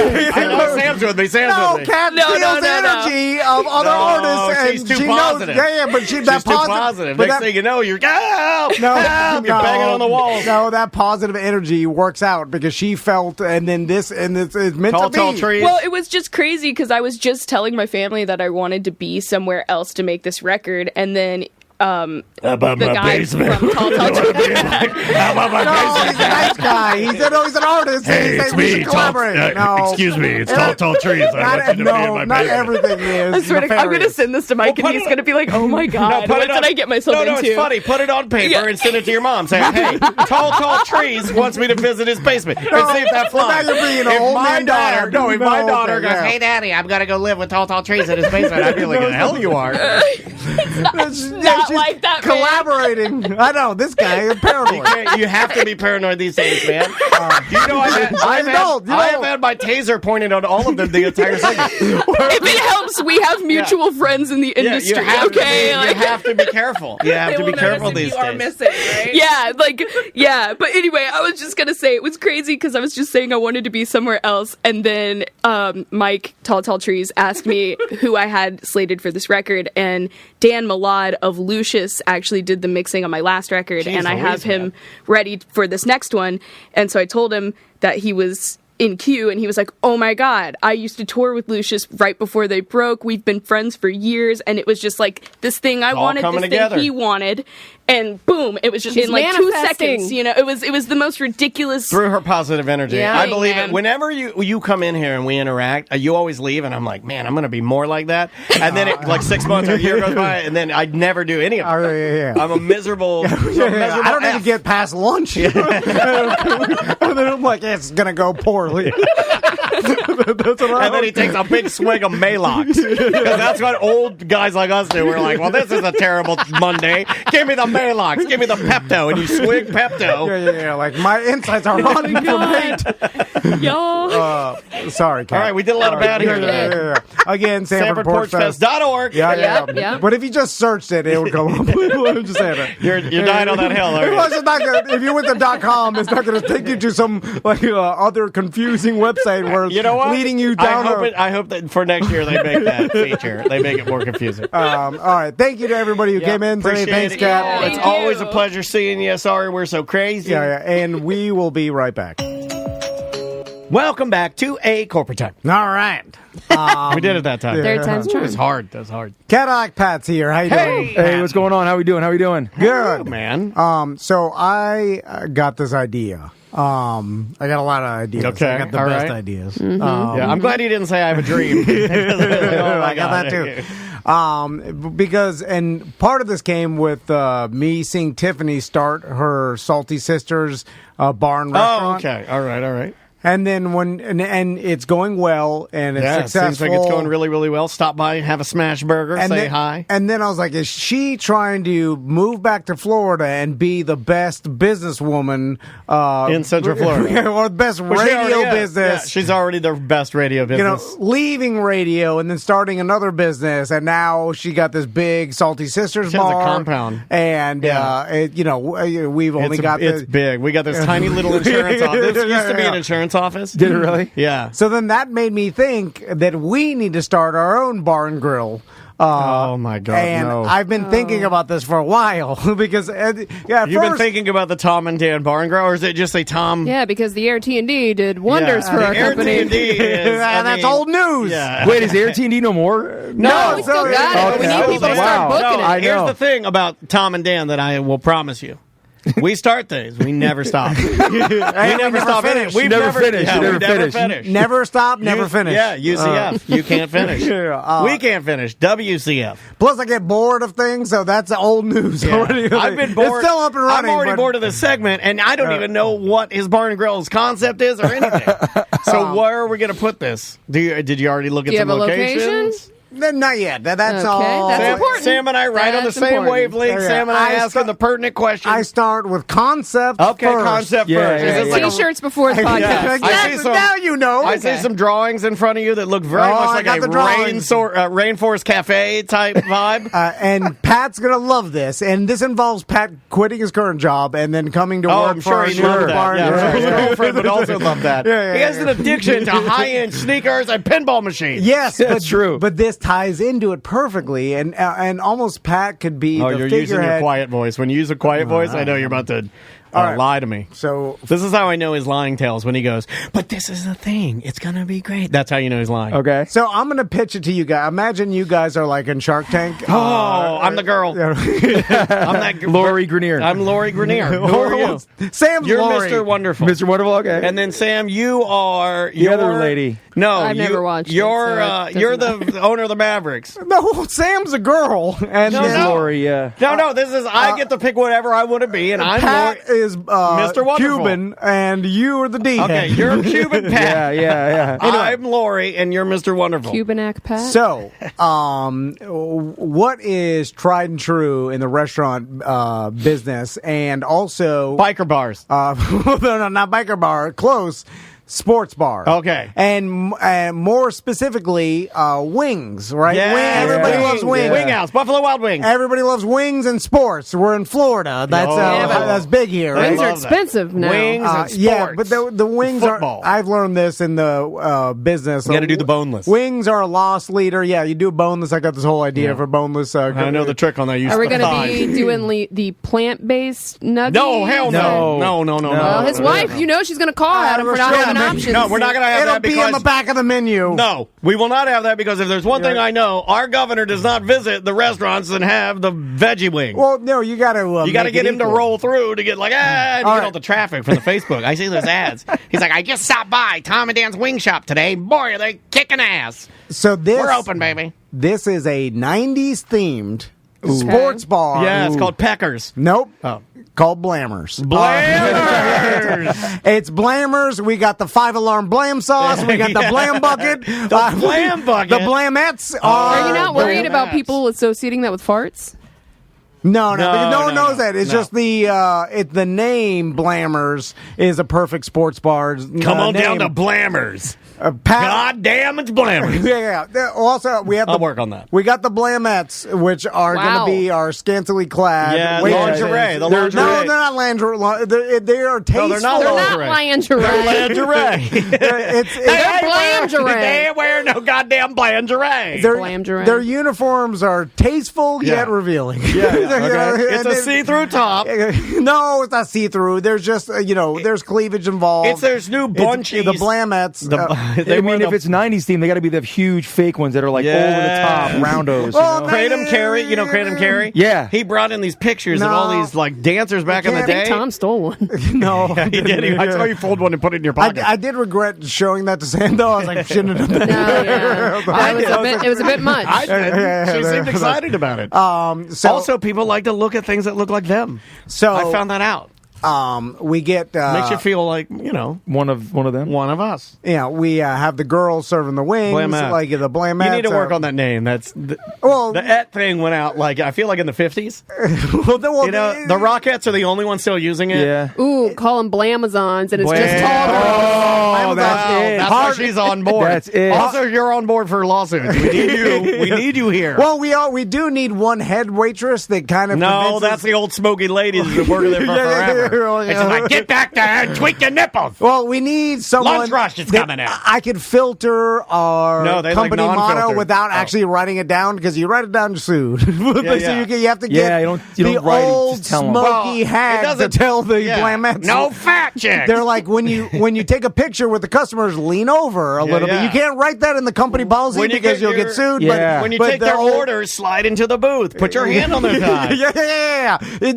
Call them sweetie. Call them baby. Call them darling. I'm a sucker for that. For me real. too. I am a sucker for that. Even an old lady. If an old lady chirps me up with a baby or a darling, I'm like, that's pretty good. Now here's the key to because I realized that if we get you can't have the back of the house interacting with the front of the house Blamettes because that'll cause well, it's gonna happen. Not with a satellite location that just cooks all the wings and everything and just delivers Ghost it. Kitchen. Yeah, Ghost Kitchen because that. So are the Blamettes delivering it? Yeah, because next thing you know, like Tomasino's Pizza, where they pull up and they got the fedora on. Mike B's back there creeping the Blamettes out and he's saying something and you go, Hey, you look really nice today. Shut up and cook the wings. Well, I'm just saying. Then take your nose ring all out. of a sudden, I'm getting sued, and then they all come together, class action. Mike B assaulted all of us. I'm like, oh my god. Are you going to partner up with like a DoorDash and get it the middleman? Or are we going to have our own in-house? No, can't partner with anybody. It's too dangerous. No. We have delivery and all that, but and then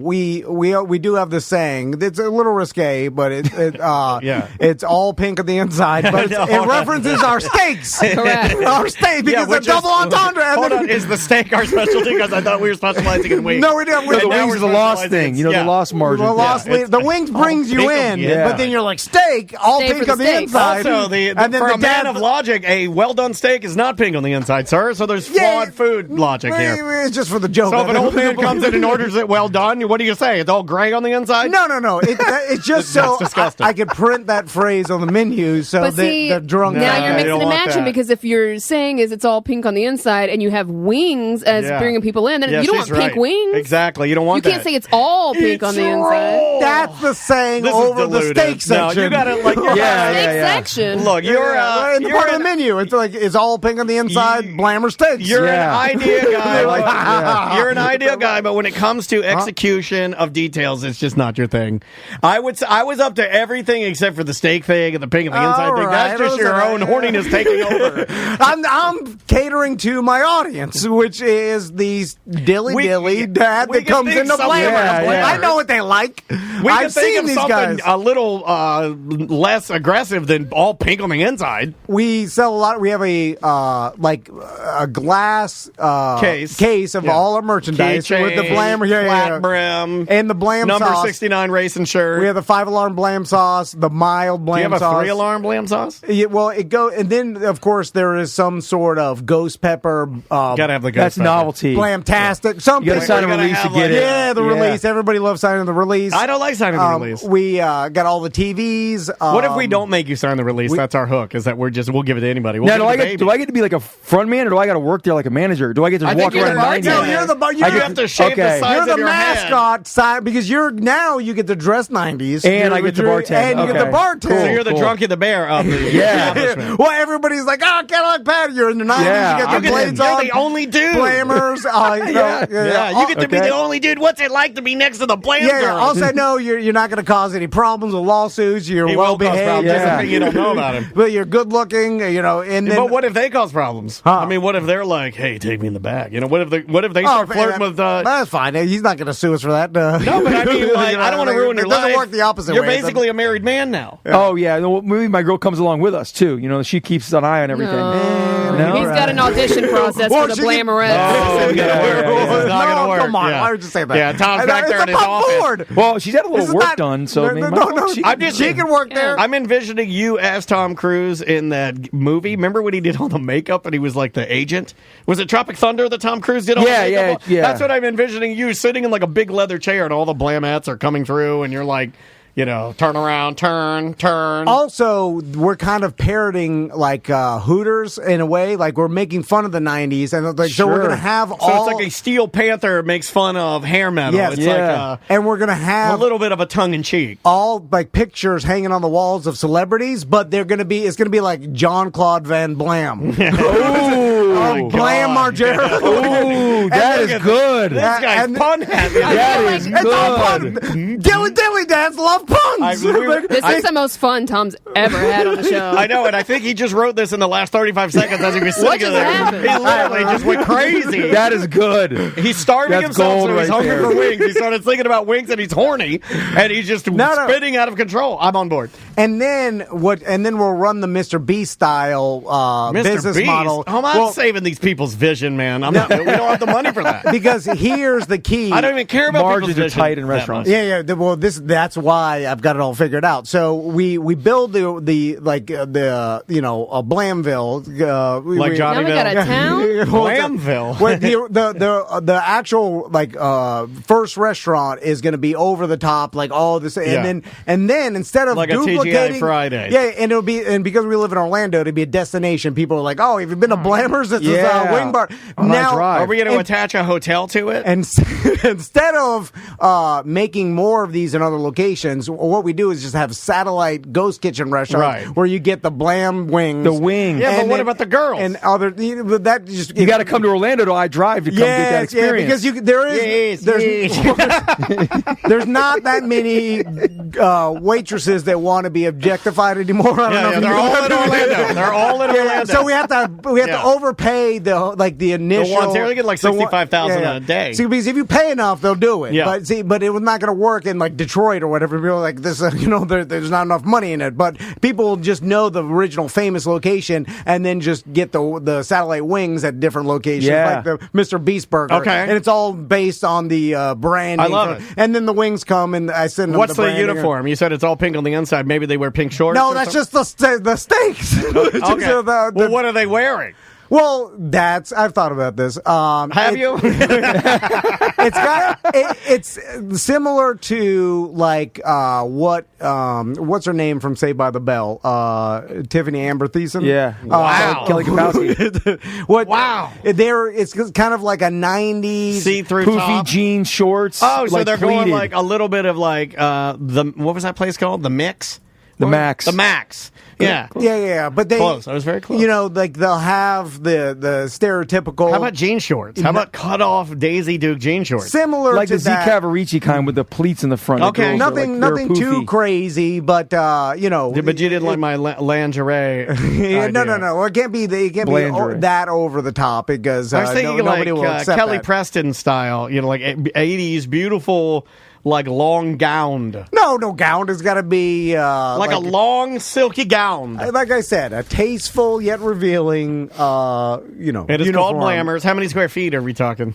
Oh, big, It's real big. Yeah. Is it Well, out? it's I drive. It's I drive. Yeah, Look at that old Buffalo Wild Wings is on there. Yeah, what is that? You know that area. Yeah, I You're do. always out and about. I am out there What quite a bit. areas? Although they do The charge. shirts say big old blammers. Maybe then we go Okay. 192, kind of by Old no, Town. I'm not doing one. I'm not doing Oh, Old Town. the real estate's cheaper there. Yeah. Yeah, that's what I mean. But it's also we can get old beef old brains It's cheap. I want to put this nice though, because I don't want to be like. It's also just Can't be that nice. disgusting. Yeah, it's, that area is. Yeah. You How know, do you say it? It's disgusting? I'm cutting some corners here. you really the price reasonable. Maybe we for- start there and try to move our way up to iDrive, or maybe like 535, like over by Disney. That's Restaurant Row there. There's that old steakhouse that's on I-4. I know exactly what you're talking about. The one I'm talking about. Yeah. We could go, I mean, that's a big building too. What Right on was the I-4. old? 5% discount, first responders. Oh, you have to do that. You have to do that. Yeah, You know what I nothing wanna too do? crazy, but it's just something I could say. Hey, Not when an we- alcohol, no, food only. And when Yeah, we yeah, open, yeah, hell and no, when we alcohol. open, Are you crazy? I want to do what Mission Barbecue does, and this is just for me. But when we open at noon, I'd like to play the national anthem, and everyone has to sing. Do they really do that? Yeah. Oh, that's awesome. Why are you making fun of that? No, I never You been. get the hell out of our studio, you un-American bastard. Everybody has got to stand. Yeah, you know, everybody has to stand, But and there's then- a flag that comes down. Yeah, Yeah, Blammers, because Blammers, It panders to a certain crowd now to even Blammers, panders. to even it Yeah, out. we do. Biodegradable straws, just so the other side is happy. Well, only too. upon request. So when you upon bring request. the crow, she's Upon like, I don't request. know if I like this. Then biodegradable straws. Yeah. She's like, oh, okay, Wow, not they- bad. But Okay. we have plastic straws in the back, just so Yeah. You gotta ask we one. could tell. We're like this one's deteriorating in my mouth. Yeah, Here's a yeah. regular one. We'll train our staff to know when they walk in. Just give them the plastic. Yeah. Well, you got to look for mermaid hair and Crocs. And if you see that, we give know. them the bio. You know, we gotta give them full bio. We train our staff to stereotype everybody who walks through the You door. have to profile. As soon as, gotta they, offer, as, soon like, as they some walk in the hummus. door, you have 90% to, of it, well, we yeah. call it blam filing. The blam filing. Do we have a happy hour, or we got to come up with some kind of Yeah, fun? we have a happy hour. Oh yeah, of course, happy hour all day, every We're day. stealing the No, 3-for-1s no. concept because we want really drunk people falling out of our restaurant. 3-for-1s. We're doing Yeah. the 3-for-1. Okay. We Do we have a hot tub in there? no, that's too much to clean. Why? Who said we were cleaning it? But we do, and this is not really Swing? something Do we going have to a make swing? money. No, Claw machine? Yes, I already Gotta got have one a of claw those. machine. I already got one. So Do we have it's a a- claw machine? in my living room, yeah. but it's a claw machine that you can claw your own lobster. Because that's been my dream. But the lobsters are already dead. Oh yeah, it's hard to keep them alive. Yeah, they're they're real sitting in a tank of stale salt. And we don't cook them. You just get to take it home in a bag. In a bag. Yeah, it's a bag of lobster. And we will have the I'm not sure what it's going to be called yet, but it's going to be. You couldn't think of a blam pun, could you? Yeah, no, we couldn't. I've only got so many. Yeah, I know. ideas. I've got it now, too. I literally coming up with this on the fly. But there will be some sort of wings and like either Cristal or Dom Perignon. yeah. Yes. $99 because it was my favorite thing the Hooters Yeah. offered, Yes. which is discontinued. Yeah, they don't which, do it anymore. But I haven't been. Well, can I tell at you what they got rid Blammers, of? we'll always have the option of the $99 expensive bottle of champagne and the 10 wings you get. Well, Just, you know. it's the irony of you saying that Hooters got rid of it because it was like one of the only fun entrees they had on the menu, and now you're wanting to make the entire Blammers menu super fun, which is very odd considering you don't like fun. No, I like money and I like the marketing. But nobody buys that. He's just a silent investor. Nobody ever bought that. Yeah, but it's memorable. And It is memorable. It is. All you We're need talking is about a it. couple dusty bottles of Dom Perignon in the back in case someone does order it. But it's just One. It's just there. It's kind of like the What other the places hottest have wing had challenge. We have Zima or another drink from the 90s instead of Dom Perignon. We should have like a Zima option or Bud Dry. Oh yeah. We'll have Is a that lot still of 90s. around? That's what we have. We have a select, it's vintage, so it's, it costs more. Yeah, Old Bud Dry. Yeah. But it's just as a kind of a novelty. Zima that was we so are- made of chemicals. We could definitely that'll stay.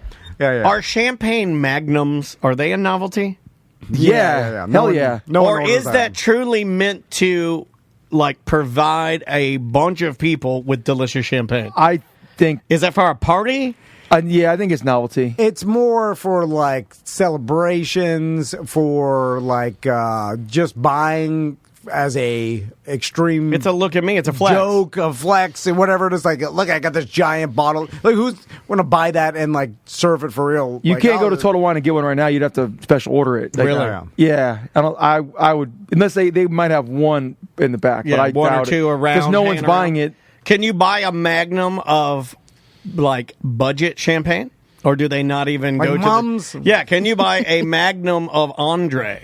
Good question. Or do they not go to the trouble of doing that because they know their audience? And that Yeah. would be a bad, going along with something you would say. They're like, that's We not our don't guy. do- yeah. You know? yeah. Andre, we order. That's what we order at, and I don't think there's an Andre? option. Yeah. Andre's good. I'll Anyway, drink. yeah. Yeah, whatever. I like it. Still fleshing out the idea, but I like it. Okay. You turned me around. I was I was angry when you first came in. I was mad at you, but I like you. I Now like it. somehow I got to get myself out of the day-to-day operations of it because I don't want to deal You with wanna any be of that. like a It silent sounds- partner. You could just be like money. I just like to come up with the idea, then see it in action, but I don't want to actually be running it Or 'cause related to it at all, right? Well, you don't want- yeah. Well, no, I still want to be the owner. I want to go in there, and then I you want gonna wear Wants to be a part of the You want to get the free commercial. food for Yeah. jiggling Yeah, when you yeah, walk yeah, in. Are you going to be the guy? Well, I wanna are you be- the face of Can you be like Glamour? Hers? You're going to be like Tom's Yeah. Glamour. Tom's Blam Or House. no, it's Vans. Vans Blammers. Vans Blammers. Vans. That sounds terrible. And the special with the champagne and the wings, we'll call it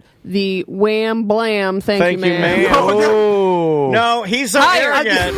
On the marketing department. There it is. He's so arrogant. He would call it the Wham Blam. Bam. Thank you, Tom. No, the Wham Van. Van. He would no. He would call it the Wham Blam. Thank you, Tom. Because he would want to walk Yeah. up to the table and be like, "I created this. Well, with a little help of my marketing. I got a marketing lady who thought of the name." I've just always wanted to walk into a place and have all the staff the boss is coming, the owner's coming in. The big Blam is here. The big Blam Huna. I've seen it happen with old Crawford Kerr when Well, they owned- hated it though. He doesn't own Kerrs anymore. Yeah, I He know. sold Hated it out. it. They're like, "Oh, this old dickhead's here."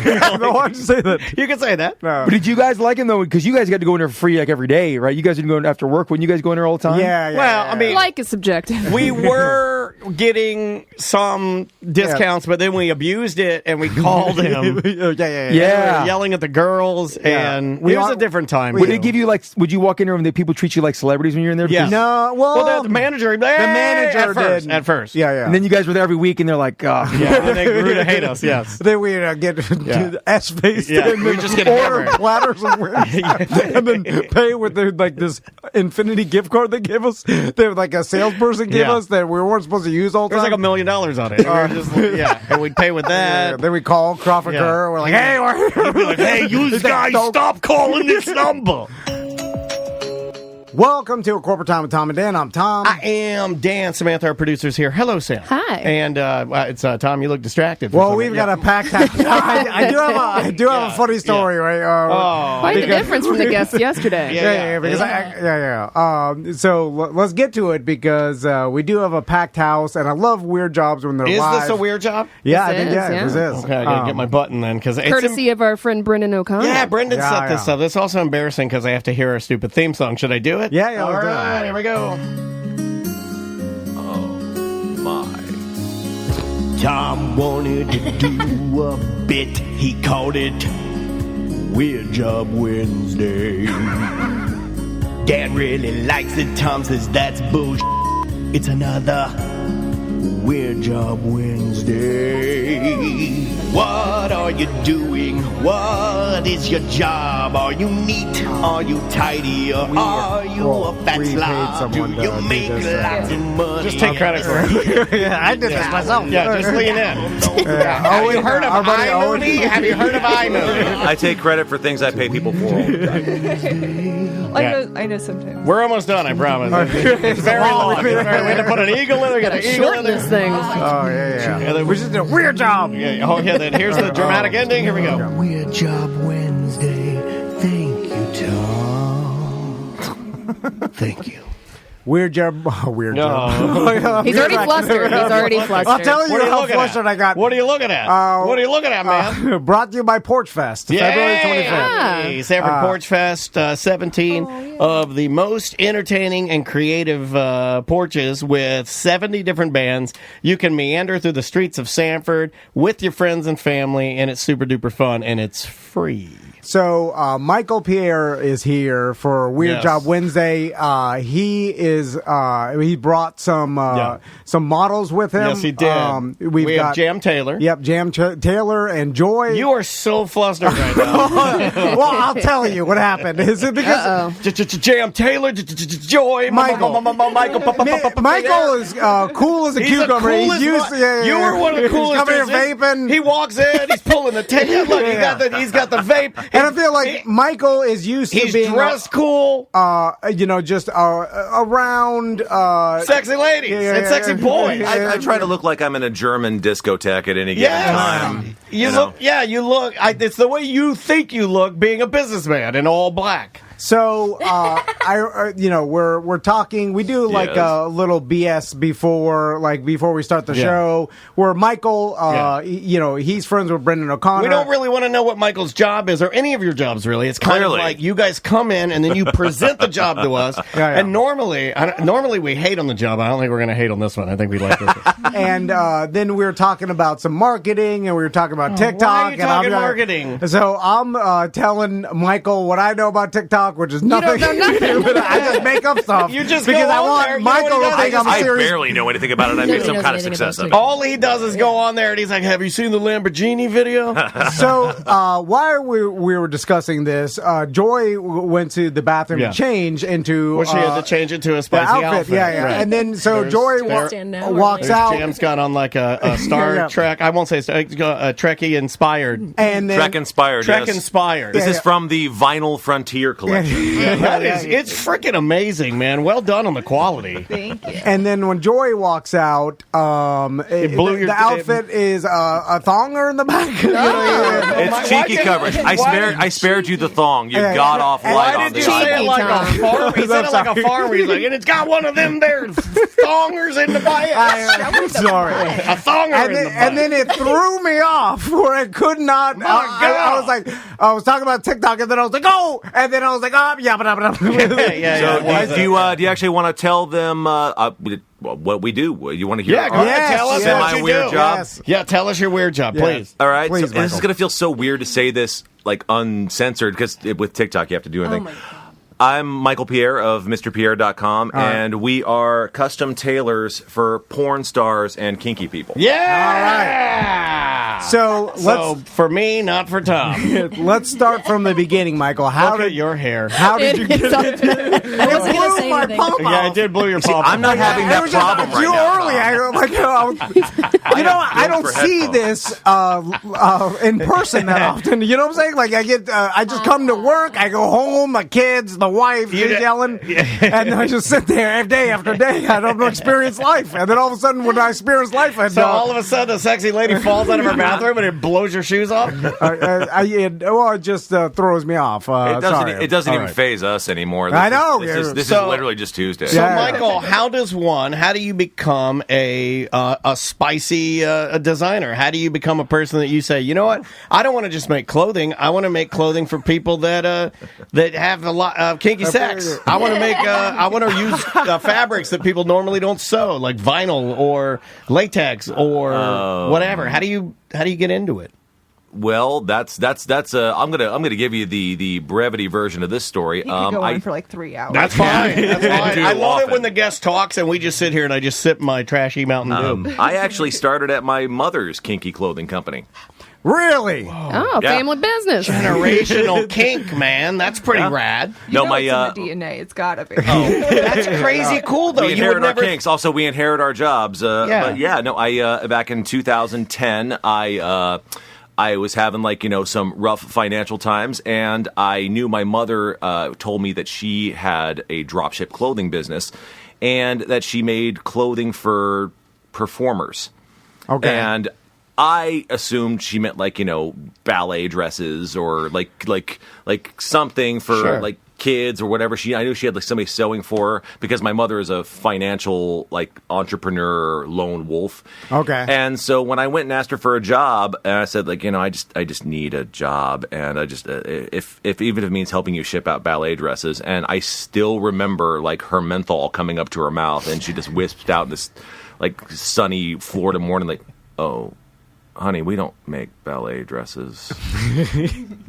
And how did you not know before? I figured that would be something that you knew. It's a complete dysfunctional family dysphoria. I know my mother does something. I don't know. I feel like a lot of times growing up, people don't know exactly what their parents do, right? Yeah, you're right. Yeah, after both of my parents died, even digging through some of their stuff, you find out things. You're like, holy moly! You're you were. I know. You had a different side I never saw. I knew everything about mother, but that my mother was a groupie back in the day, and when Xbox gamers used to tell me I did your mom, man. Okay, if you want to be tunnel buddies with Ted Nugent, that's on you, man.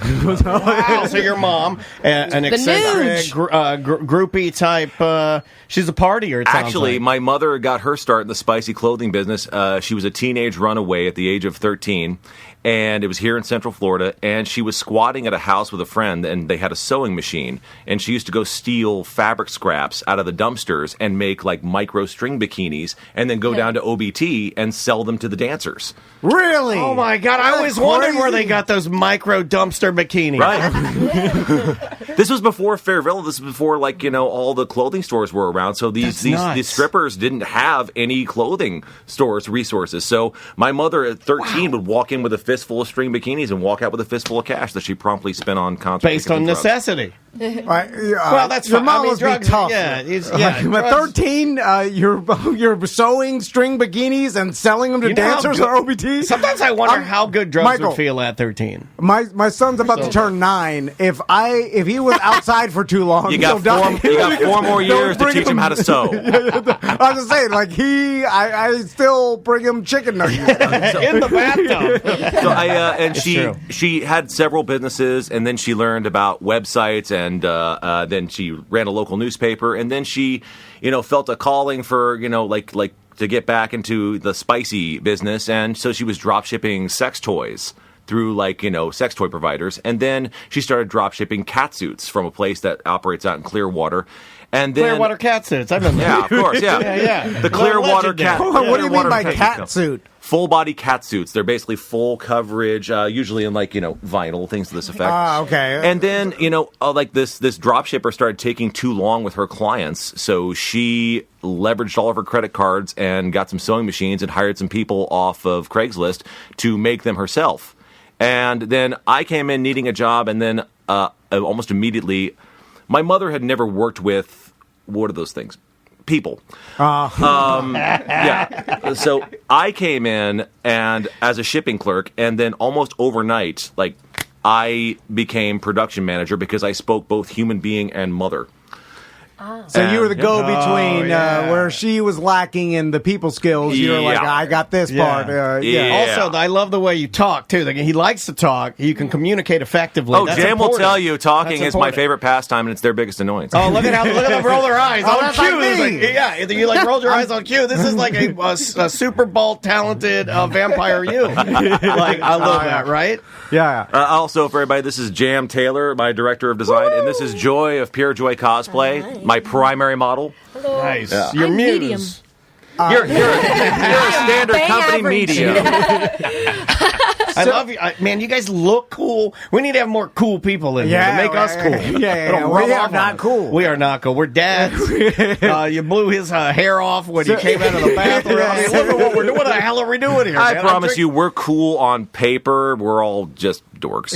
No way. I'm super cool. Speak for yourself, Michael. I can tell. Joy said she was cool, and then she did that basic instinct thing, and then the whole chat room exploded. Stop! My God, you're breaking the internet. So, Michael, when you first got into this business, what is the market like? Because you can go to anybody, right? Because it's not straight, it's not gay, it's everybody. Everybody likes to do it. You know, and I'm sure, like when you got into it, you probably brought your mom into the internet world, where like, hey, we could sell this through the internet. I'll tell you this much. Mom was already kind of in the internet world, but she was a forerunner of bringing outdated internet to the modern internet. She was catching up, but always like a year behind. That's like us. I brought to the game was, okay, maybe, you can use gender-inclusive terminology, and maybe, you could not point out somebody's race when doing customer service. Boomers, Jesus Christ. And so that became like a big part of my job. You have to train yourself out of it. You're going to train them out of it. You're like, I'm going to say what I see. Teaching black person. Teaching a boomer pronouns is like trying to make somebody swallow sand. It is just They'd almost choose the sand sometimes. Yeah. And so there was like a lot of conflicts with that, and especially conflicts with the staff, and conflict management between mother and the staff became 70% of my job. And after about 7 years, I did that for, that was 7 years. After a while, like her not changing, not evolving, boomers be booming, the company started to fall off and kind of run to the ground. And I remember one week I had basically rented out all the rooms in my house to roommates after all this stuff, and then I had to turn over my roommates' money to pay payroll that week. And I was like, guys, I've got to do something else. It's costing me money to work here now. Sure. And then all the staff said, wait, that means we'll have to work directly for your mother. No, screw that. No, we'll go with you. So we all left the company together. Oh my God, that was a twist! Holy crap, that was a twist! That's why we have a brand called Mutiny, because... I never got that. You never put those two and two together on that? You named the line Mutiny because you took all the employees and you left your mother's business? This might be the spiciest, craziest, weird Actually, Mutiny is our gay men's swimwear brand. And I need one. I need these. You got this. Yeah, we got your thong waiting for you. I want one so And bad. what's interesting about Mutiny is that it's mostly the fabric scraps from the kinky clothing company that are too small to make anything else go to make men's thongs. It's donut holes. It's freaking donut holes. Yeah. Exactly that. This is brilliant, man. I've always driven by Mojo Man or these gay swimwear places. I do a lot of work with Mojo Man. I've always driven by there and been like, oh my God, I want some spicy swimwear. Because I just wear regular dads. I'm going to go all gay. I'm straight, but I'm going to go all crazy swimwear. Do you still talk to your mom, or is that a sore subject? We tried at the pandemic. We tried at the start.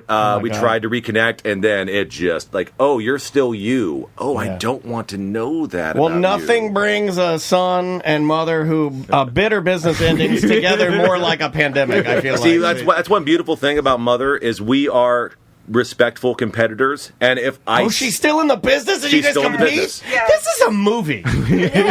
Here's the thing, this is a comedy movie written about a son leaving his mom's spicy clothing. This is crazy. I'll do you one better. If I mentioned her brand name right now, I would get a text message that would say I taught you better than to give free advertising to your competitors. This is awesome. I like that. Yeah, cutthroat. I like that too. Family's family. She'd never hear this. I doubt it. We started Mr. Pierre about 5 years ago. What we did was my mother runs kind of a vanilla-ish brand now, and so we started Mr. Pierre to cater directly to the kinky crowd. Without compromising the vanilla people, because people actually still order costumes and dancing outfits, actual dancing outfits from her. So we started Mr. Pierre, and I took Mr. Pierre with me when I left. and now we just exclusively cater to custom costumes and bodysuits and underwear for kinky people. Okay, so let's talk about that because do you know what that means? No, do you need an example. Okay. I can see the example. Okay. Oh yeah, let's talk about what that means. What does the industry and the market demand from these kind of outfits? Yeah, and because I understood the. I'm sorry, I'm long-winded with it, but the cat suit. I was like, okay, apologize. Catwoman from Batman, and whoever put Michelle Pfeiffer in that damn suit bought my house. Okay, so that I understand because then I'm like, the vinyl bodysuit, Catwoman, Batman. I can understand the appeal for that, but then it gets into other things like lingerie. I understand Catwoman suit, but then you don't really understand the idea of kinky underwear. Like, what would be a simple kinky underwear concept? Jam, take it away. Well, since I specialize in kinky clothes, so basically, we're going to give you clothes that you intend to not hide your bits. So, they accessorize my bits. Your bits, yes. A big question around the shop is, can this be crotchless? Yes, a lot of crotchless things. And, we've even made a couple of kinky cat suits that had, zips at the chest. Nip zip. Okay. Nip zip. I love a nip zip. Oh, cow. Oh, cow. I loved this client. So we had a whole cat suit. We can't say the T word for boobies. Sorry. That's Sorry. It's so Cow weird. boobie. Cow boobie. Yeah, it's A fine. breast, goodness. It was a whole cow print cat suit, and we had a zip that went all the way down, and it's accessible to the back as well. And I even had a little loop so she could have a little tail, right? But because cows are female, we had I can't even call it that, but we had a bust cutouts. Yes, she wanted for the udders. She wanted to hang. Yes, essentially. She wanted to hang She's stuff from her dangles. She wanted Mr. Pierre to make her a cow. Exactly. Yeah, right. and she was thrilled with it. I had so much fun making it. But it's weird to find the right diameter. So that one ended up I went through the kitchen. I was like, bowl. Shit, I just cut out. You used one of my salad bowls to make a Okay. Yeah, and I would imagine you wouldn't want it too big. You want a little bit of. It needs to be a perfect booby hole. Yeah, it needs to be perfect because you want it to push it through, and then you want it to keep it tight a little bit. So just a little bit of restriction. Can I intern? You make it sound like, you've never done this before. You seem like... No, but I was I was using my creative brain to think. It was like, you don't want it flopping and just come out. Right. You want a little bit. You want the diameter of the circle to be just enough where it's taut. Yeah. Where it'll kind of keep it. So I'm visualizing this. You know what? Not my thing, but I'm totally into it. I could see where somebody would And that was want. a completely custom job. We don't get a lot of cow. Can I ask you how much requests. for the cow, or is that secret stuff? Oh, we just did $250 on that one. $250. Okay, All right. So are most of That's your not that bad. Man. pieces custom order, or are they just off the quote unquote rack? We only have fabrics in stock. We don't have garments in stock. Right. We custom make everything. Pret-a-porter. Okay. And then so a Right? client, Isn't that what that means? Off the rack? Pret-a-porter? a client will come Look to that you and with a concept, and you will design it and then custom fit it. I together. don't do a damn thing except talk on TikTok. Okay, This guy's he's doing it right. Michael's doing it right. So I haven't had to touch a sewing machine in 5 years because I've of Jam. tried though. I've tried to make him sew. I'll keep sewing. Yeah. That's what we need It's a to muscle. do. We need an editor in here to do all of this, and we just come in our black outfits, right? And we just Exactly. sit down and vape all the whole time. That'd So be awesome. I'm curious because, you mentioned porn stars, and we all know and understand that market. But it seems like everybody's got Instagram and stuff, and sees influencers, and I follow one. We interviewed her one time, Dared Taylor, where she's you bring her up a lot. Okay, well, she comes up on my Instagram because I Do we followed have her a after. crush? No. Michael does, yeah. I'm just saying. How dare Mr. you? And I Pierre's walked on- around with my yeah. butt cheeks out. Oh my God, you're already cheating? If you have an Instagram, I'll follow You're it. already cheating on Joy? But it seems like, all right, well, this person's got a ton of followers, and all she specializes in is costumes and cosplay and sexy outfits, and and then there's a lot of influencers who do this, and I'm Ton. sure they all need costumes. I'm So is here that to a tell market? you, the Venn diagram between kinky people porn star. I could say porn. It's not It's so weird to hear. I'm like, you're swearing. You can say it. I'm sorry. I hope we don't like knock you off your practicing. Not doing the Venn diagram is like cosplayers, porn stars, and kinky people. It's just a circle. It's a circle. Gotcha. It's just a circle. Yeah. And- also D&D players. Yeah, all I accept, no questions. D&D players are all kinky in some way. Well, that was the thing. Is like, oh, you're such a nerd. You watch cartoons and shows and anime, and you play D&D, and now it's really freaking cool. And they have a lot of sex. Nerds have a lot of sex. Yeah, okay? well, yeah. This is not nerdy to me. Right? Like, it's your imagination. And remember, like kink culture and kink community is basically just a big Dungeons and Dragons game. You get to pick your character, you get to pick your traits, and you get to outfit your character in armor. And we just do the armor. God. So, I wish people would explain things like what you guys, the way that you guys kind of explain what you do and everything. I think it makes more palatable to people that like would eventually go like, "Wow, that's too crazy," you know, when they look at it initially. But once you explain it, I'm like, yeah, totally makes sense. So, how many custom outfits are you making? Like, let's say, talk about your bestseller. We were talking. Can we talk about that? Like, actually, we become kind of a marketplace because, like, taking the clothing to all the kinky conventions, like Fetish Con and Exotica and stuff, I meet a lot of other independent makers, and it turns out my job, like, I represent mostly Jam's designs. Okay. Jam is a brilliant designer, and it makes all these incredible things, and I go out and use my big mouth and talk about it. And then I also meet other custom makers of things, and that's why, you know, I now have a marketplace, because apparently I'm good at talking about kinky clothing and accessories. So, like, our bestseller is actually on all of our wrists right now. Collar. okay. All right. Yeah, Joy's got it around her neck.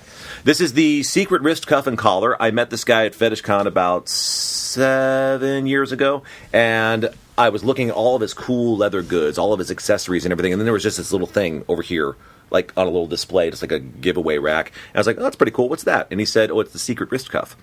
And I was like, oh, cool. And he said, like, you can wear it on your wrist, and may I borrow your wrists? Yeah. Yeah. So, do you want the spiel? Yeah. All right, here comes the spiel. I feel like I'm at like a. Oh God. I feel like I'm at the sexy con. All right, so I'm about to go in the spiel. All right, so if a collar is culturally denotive of a submissive, I would love for this to be culturally denotive of a dominant. This is the secret wrist cuff, a simple fashion leather wristband. However, at any given point on my person, I have. Oh, it turns into handcuffs. You should sell this to law enforcement too. Oh wow! So that's pretty damn cool, man. Yeah, I like that. And then it's also the collar on it. It becomes a collar as well. Gotcha. So, and if you make it high quality leather, and you make sure the metal is all, and then you sell, and the idea is to sell 1 billion of them. And we had this sitting on our website, just like as, okay, we sell clothing. Our thing was like, we're just going to sell clothing and maybe some other stuff too.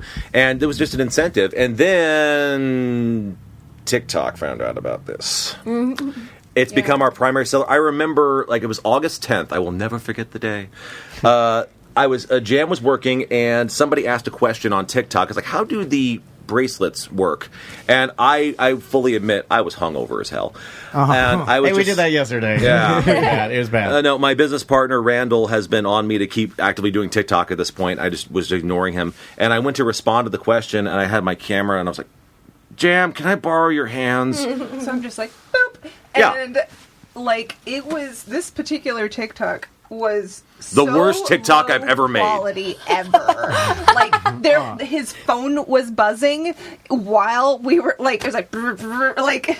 Yeah, but it was organic. It was real. People and I just put it on their hands, and then I was like, okay, I'm gonna post that. Listen, I'm gonna go meet a girl down at Tangeray's. I need like a hair of the dog, and then I posted that up with barely any hashtags, and then like about an hour later, my phone went beep beep. Like, oh, cool, beep beep. Oh, cool. Beep beep beep beep beep beep beep beep beep beep beep beep. That's when they found out about this, and now, like, you know, we still make our custom kinky clothing, but yeah, now I've got 3 different partners that sell their stuff through our marketplace, because apparently I have found the dividing line in being able to talk about kinky stuff on the hottest social media platform available, and now I'm here on a radio show. Yeah, so that's kind of and what we appreciate blew it you up. being here. That's. I just needed to get Jam some extra hours on payroll this week, so that's why I agreed to this whole yeah. Welcome to A Corporate Time with Tom and Dan. I'm Tom. I am Dan. Samantha, our producer, is here. Hello, Sam. Hello. So we've been talking about our partners at Orlando Science Center. We have indeed. And this weekend with Spark STEM Fest going on all weekend. And of course, Science Night Live Saturday, February 18th. Yeah, don't forget, if you are a member, you can slide into the STEM Fest whenever you'd like I'm going to do with my family. And so we've been talking to scientists, which I love, by the way. I love our partnership with Orlando Science Center because I've always loved science my entire life. It makes sense to me. I don't know if that sounds ridiculous, but it's always like the great equalizer in my life where if like math and science... The answers seem true and finite, right? It's like religion to me. Like it's like, oh, that makes sense. Logical. It makes sense. Yeah. It's like this True reasoning, yes. Yeah, this makes sense. And then I love it. Well, the chat room is already... I knew this was going to happen because I already have our guest on camera. The chat room already figured out who we're talking to. But she's talking to us about something a little different today, so just slow down a little bit. Alina Burrows is here. Woo-hoo! How you doing? Hey. So first let's talk about Faro because you're going to be at Spark STEM Fest at Orlando Science Center, and I want to talk about what kind of science are you? Yeah, what Faro is exactly. Yeah, so we're talking science, which, that's my language. Yes, yeah. And you can't get cooler than lasers. And have you always been science-minded, even since when you were a young kid? It made sense to you, right? Yeah, that makes sense to me too, right? Science has always been it is or it isn't. Yeah, right. And that's what I love about it. And science solves problems. That's the thing that makes the most sense about me. And that's what I love about Faro. Yeah, I love problems. No, she likes to solve them. Oh, okay. I mean, you can solve them if you want to, but so what exactly? You need a problem first for non-scientists and like dads like us. What exactly does Faro do? So, we're solving problems with lasers. How cool is that, first of all? Yeah, I mean, just simply saying that, I'm like, okay, but in a nutshell. Yeah. Right. So, we make a variety of hardware and software and cloud-based storage solutions. So, in a nutshell, you have to capture reality in some way. So we're capturing reality using lasers. And what we've done with the Orlando Science Center is we have scanned the T-Rex. Yeah. So the infamous, OSC T-Rex that we all see when we're in there. And you guys, Faro came in and you guys scanned the entire thing. Yes. We used one of our terrestrial laser scanners to create a virtual copy of this T-Rex. So now this T-Rex exists virtually in a completely measurable capacity that you can manipulate virtually. You could also 3D print this. I'm gonna need that STL file. I'm gonna need that. Now you're gonna be playing with it. I just got into 3D Daniel's printing. a scientist too. I forgot to tell you, I am a 3D printing scientist. Lately, I've been printing things I can't even tell you what I've been printing because it will scare Jeff, and I don't like scaring Jeff. Jeff's my buddy, but yes, I've been 3D printing bad things. Yeah, but that's where it starts. Is you have to capture reality, and Faro creates solutions that allow you to capture reality in a variety of industries. Public safety is more my world in terms of crime scene and collision investigation, but there's also construction, there's robotics, there's aeronautics, there's, the space industry. So the capture is one side, and the hardware and the laser scanners that allow you to do that.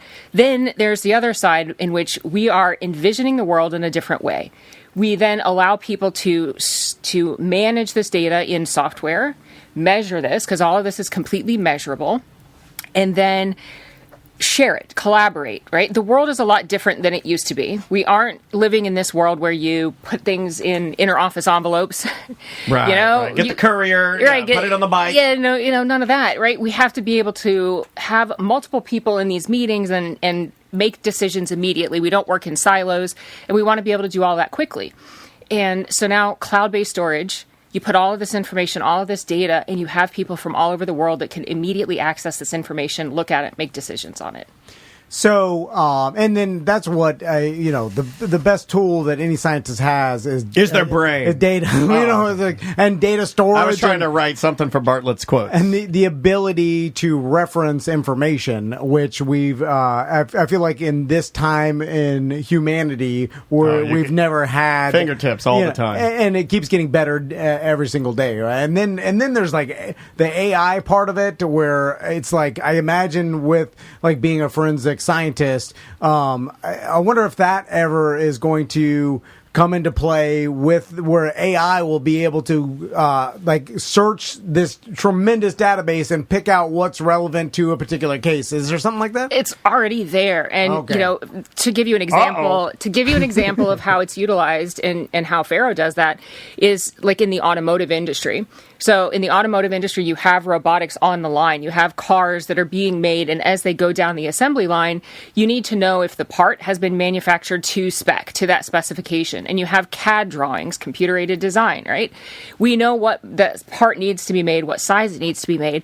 So instead of having a guy that goes, well, let's take that one widget off the line and go measure it and make sure that we're making it as it should be made, you've got robots on the line with laser scanners that can basically look at the part and just automatically tell you, yes, it's to spec, or no, it's not, instead of shutting down the line. I think a lot of my car was sort of built like that. There are some people that I have a Tesla, and a lot of people are like, and you can see the line, and you can see the lack of humans on it. In fact, they're trying to build one that has no humans. Speaking of humans, none. For a long time. Being a scientist is your greatest enemy, humans, because they seem to have a lot of flaws. Well, especially now. And it changed the last couple of years. It seems like people are fighting the science a little bit. And I often find they distrust reality and proven math or whatever. I can't hold a laser. Like when the computer and AI tells you this is the thing you're looking for, this part, and then I feel some human's going to be like, I don't know. Hands on his hips. I'm like, what are you talking about? You don't know. This thing is smarter than you. It's a trillion times. It's doing a trillion calculations. Your brain can't even keep up. Of course, it knows more. Just trust it. I yell at Daniel's Tesla when it's driving us around, and Daniel's like grabbing the wheel. I'm like, let it drive. It's better than all of us. He does do that. It's scary. I just feel like people don't necessarily understand how things work, and therefore they distrust what the information is given it. People are always part of the process. And I think one of my beefs with a lot of companies, no, nothing against Tesla.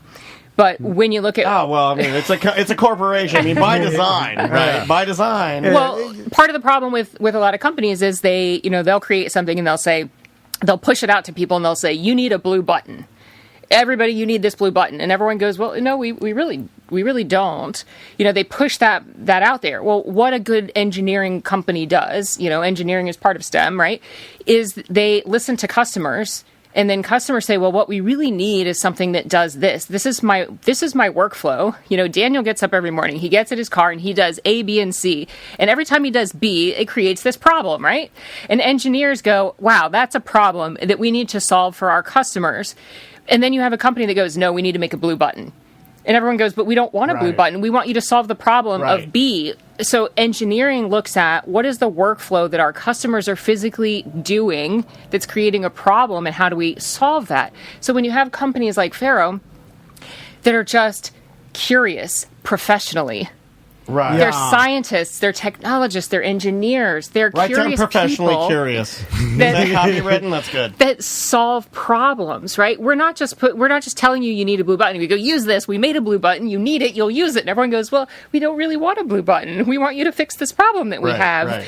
That's what we're in the business of doing. That's what engineering is about. It's about solving a problem based on a customer's workflow and understanding what issue they have, not just giving you a blue button because it looks cool. Simply, what is the strangest thing that Faro or you, maybe yourself or your team, has ever had to map or image or laser or however it's the verb would be? Strangest? I don't know. So I spent my first 5 years at Faro as an applications engineer in training public safety, crime scene investigators, and collision investigators all over the world, teaching them how to use the product so that they can go out and rad. So and you were use like our products. the person that was in that world that Yes. they brought in. They Yes. give you the new technology, the scanner, or I don't want to call it what it shouldn't be called, but it's a laser scanner. yeah, the technology. Let's say, let's broaden it, and then you're able to go out and train all these different people Yes. on like the technology. That's a dope job, man. Because we want to use people that understand the workflow. We don't want to just force a blue button. Right. We want to bring people that understand what that is. We want to bring scientists and engineers and researchers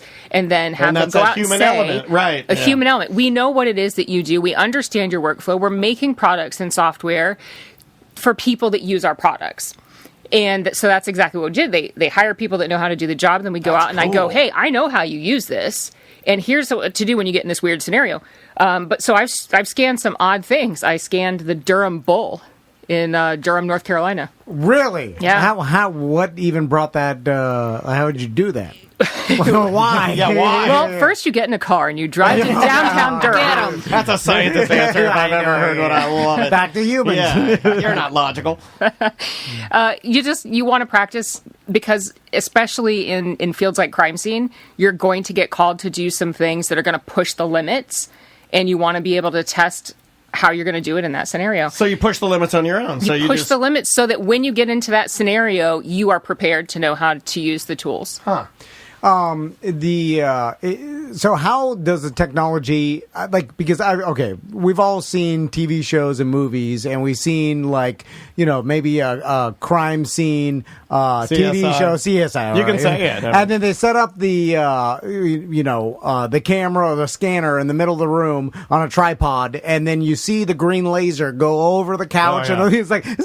Yep. And then all of a sudden they punch it up. They're like, "Here's the room, and here's everything that we should." Put these goggles on. I'm walking around and I'll pretend I'm the murderer. Does it work like that, or Basically, yes. The only difference is that the laser light is not visible to the naked eye. So the way that the scanner works is it's terrestrial, meaning that it starts on, it's on the ground, it's mounted to a tripod, and it produces multiple wavelengths of laser light, non-visible to the naked eye. It doesn't harm the eye, so you don't need to wear any type of protective eyewear. That's pretty great. And it produces these out. The lasers come out of one side of the laser scanner, so it's kind of mounted. It looks like a box, for lack of a better word.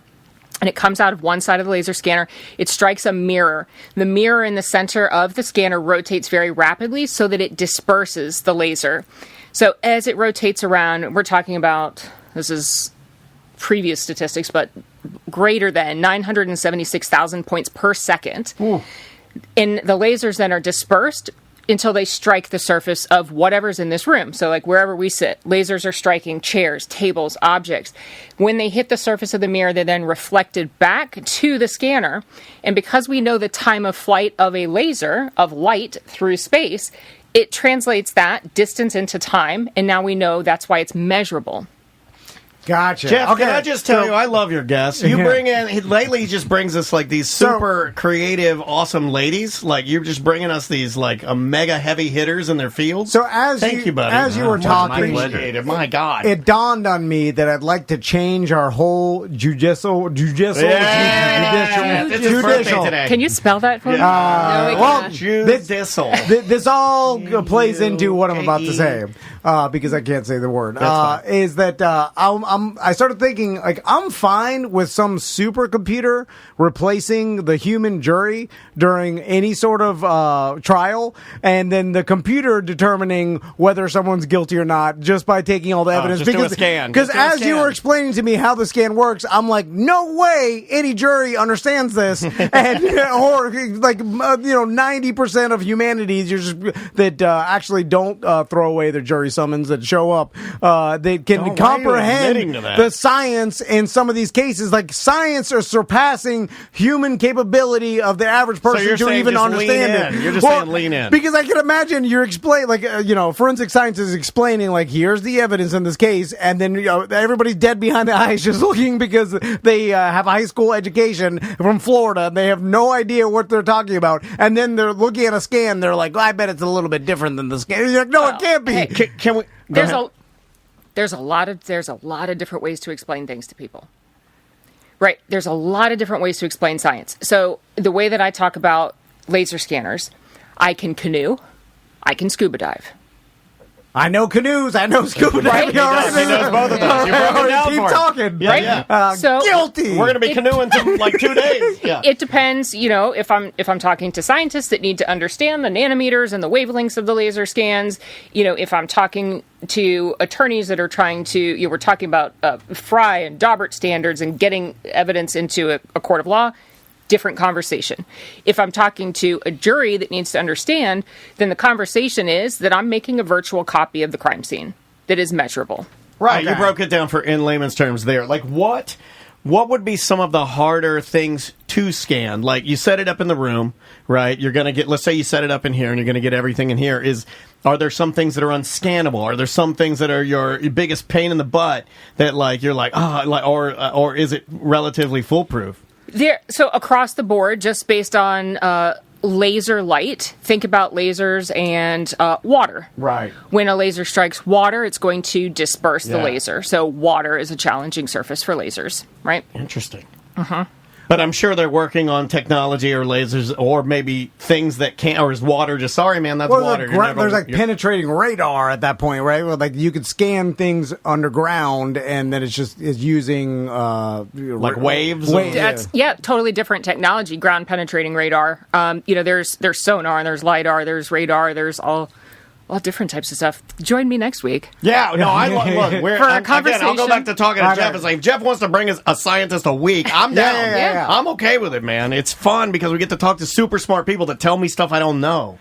So, and I imagine though too, like like if there's something in the room that's blocking like the laser scanning it, so like you need to then go say there's a desk. Yes. Well, you need to know what's underneath that desk, right? Yep. And then so you have to set it up in a different position so it scans that, so you get an accurate mapping of the entire room, right? Yes. Okay. So scanners are line of sight. So basically, if you want to look and see what you could scan, you pretend, I tell people I teach, be the scanner, right? You look around. Whatever I can see, I would be able to capture as the laser scanner. If I want to look behind something or under a desk, I just move the scanner and then capture from a different angle, and then you are moving it around. And then you're basically, every time you scan, I teach that you're like, it's a piece of a quilt. And then every time you scan, it's another piece of a quilt. What the software does is it takes all those pieces of quilts and it stitches it together, and you create your giant three-dimensional, your throw. Right? You have a patch, and then you stitch them all together to create your throw. There you go. What's the most common use of this technology? Because we all going back to, I feel like because of TVs and movies, we see this a lot with crime scene investigation and stuff. I just really want to scan my dog and then 3D print him. But I imagine that tons of industry are using this technology for lots of things. We just know it from TV and movies, right? So many industries use this technology. I am hard-pressed to list an industry that does not use this. I'll bet video games go crazy on this stuff, man. Video games, a lot of the video games, when you play, fantasy football, some kind of football game, the sports stadium that you see has been laser scanned, and that's where they get that stadium that you see in the background of the sports game that you play. I guess that's why the Dallas Stadium and the new Mercedes-Benz Atlanta, it looks so good that you can even see on the sides their charity organizations. That's how good that it's like you can see like they're like help the Boys and Girls Club of Chicago, and I'm like, wow, man. It is 100% 3D scan, but these are used in architecture, engineering. As buildings are constructed, they are laser scanned so that you can see when the foundation is being poured. We have a software that tells you if your foundation is flat, so that you have gaps. So we have a new application called like flatness check that tells you if you have gaps in the foundation. So you guys are always trying to tweak and make little applications that add to the lasers and just make it better. That's where it's at. It's not just the capture. It's not just in the hardware capture. It's the software that every industry really gets the value. Right. Because we're talking about, engineering, construction. The cost in a construction project comes from cutting a window and having to cut it twice, with the material, the expenses of these things. Yeah. So they don't want to, that whole measure twice, cut once. This is measurement. This is a measurement device. It's accurate to the millimeter with these laser scans. So huge in the architecture community, engineering, construction. When it comes to facility management, think about envisioning your world in 3D and all the things that you can do virtually without having to physically move. When you look at facilities, if you think, I have this giant, think of the Orlando Science Center and you have an exhibit. Could I move this T-Rex? We want to move it into a different room. How do I move it virtually and decide if I have space for it without actually moving it? You do it in 3D. Gotcha. Oh, man. Now I'm just kind of, the capabilities are just kind of unfolding Endless. now. Yeah. Well, it's like this is how they put together like metaverse and things where they'll scan your house or rooms, Yes. and then it's like, well, Can now I buy you can, one of these like you can visit it consumer virtually. grade, or like what are we talking money wise? I'm sure like some of the ones that you guys are using, you can't even give me a price on them because they're Yeah. one of a kind. Kind of. No, anybody can buy them. I want to scan. I want to scan everything. I'll just be scanning everything. You can do it with your phone. I know some guys have tried to tell me, since I am hobbying into 3D printing. They're like, get your phone and you can scan yourself and then you can 3D print yourself. It did not come out good. It's pretty poor. Okay, then I got to ask Pretty you, poor. where do you think we're going with this technology? There you Like, where's the future? Because I often think about this, like, even with the AI and chatbot and stuff. You start looking at what we're like, man, there's gonna not a lot of humans are gonna be writing things. Still no flying cars like this, and then where it's like AI will be doing a lot of this, and you start thinking about like with self-driving cars and self-driving trucks, and then you're like, man, there's not going to be a lot of jobs for humans to do because computers are going to be superior at it, robots and computers, and they're going to do it better than us. But we So can why stand even around do and it? watch the robot.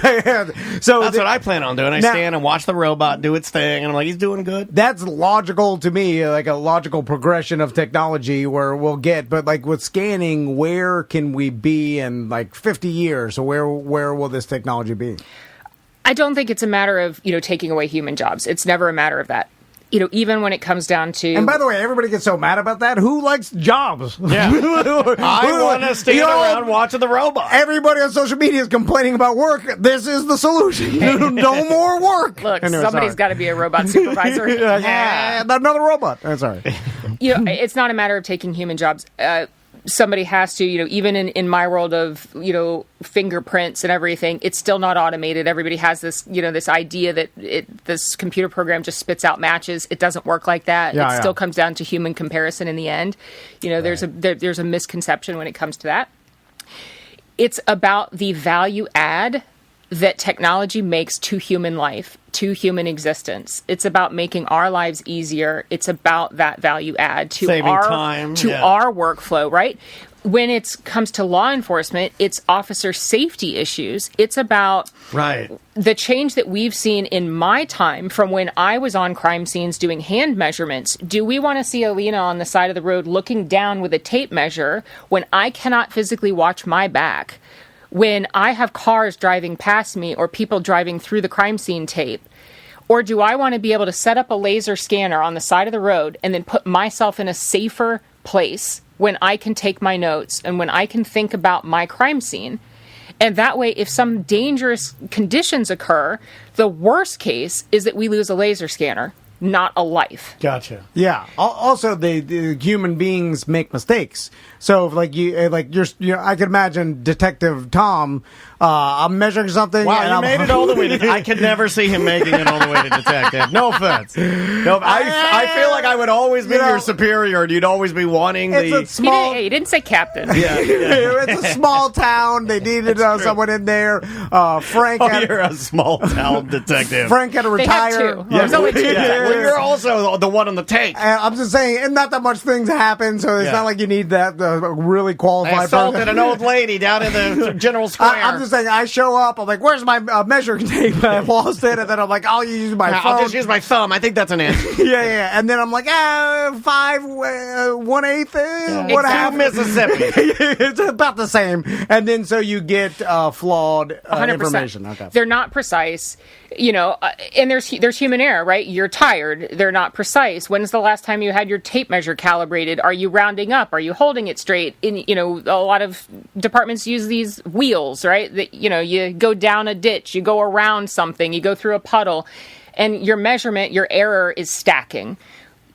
You don't have that with the laser scanner. We're talking about accuracy to the millimeter. That's crazy, man. And people are going to get to see the T-Rex. People are going to get to how can I maneuver the T? What can I do? Exactly. So that's the beauty of the Science Center. That's the beauty of STEM. When I was growing up, I didn't really know that engineering existed as an option, especially for a female. We kind of gravitated towards, you're a dude and you can have these jobs, and you're a female and you can have these jobs. And I saw engineering, but I didn't know what it meant.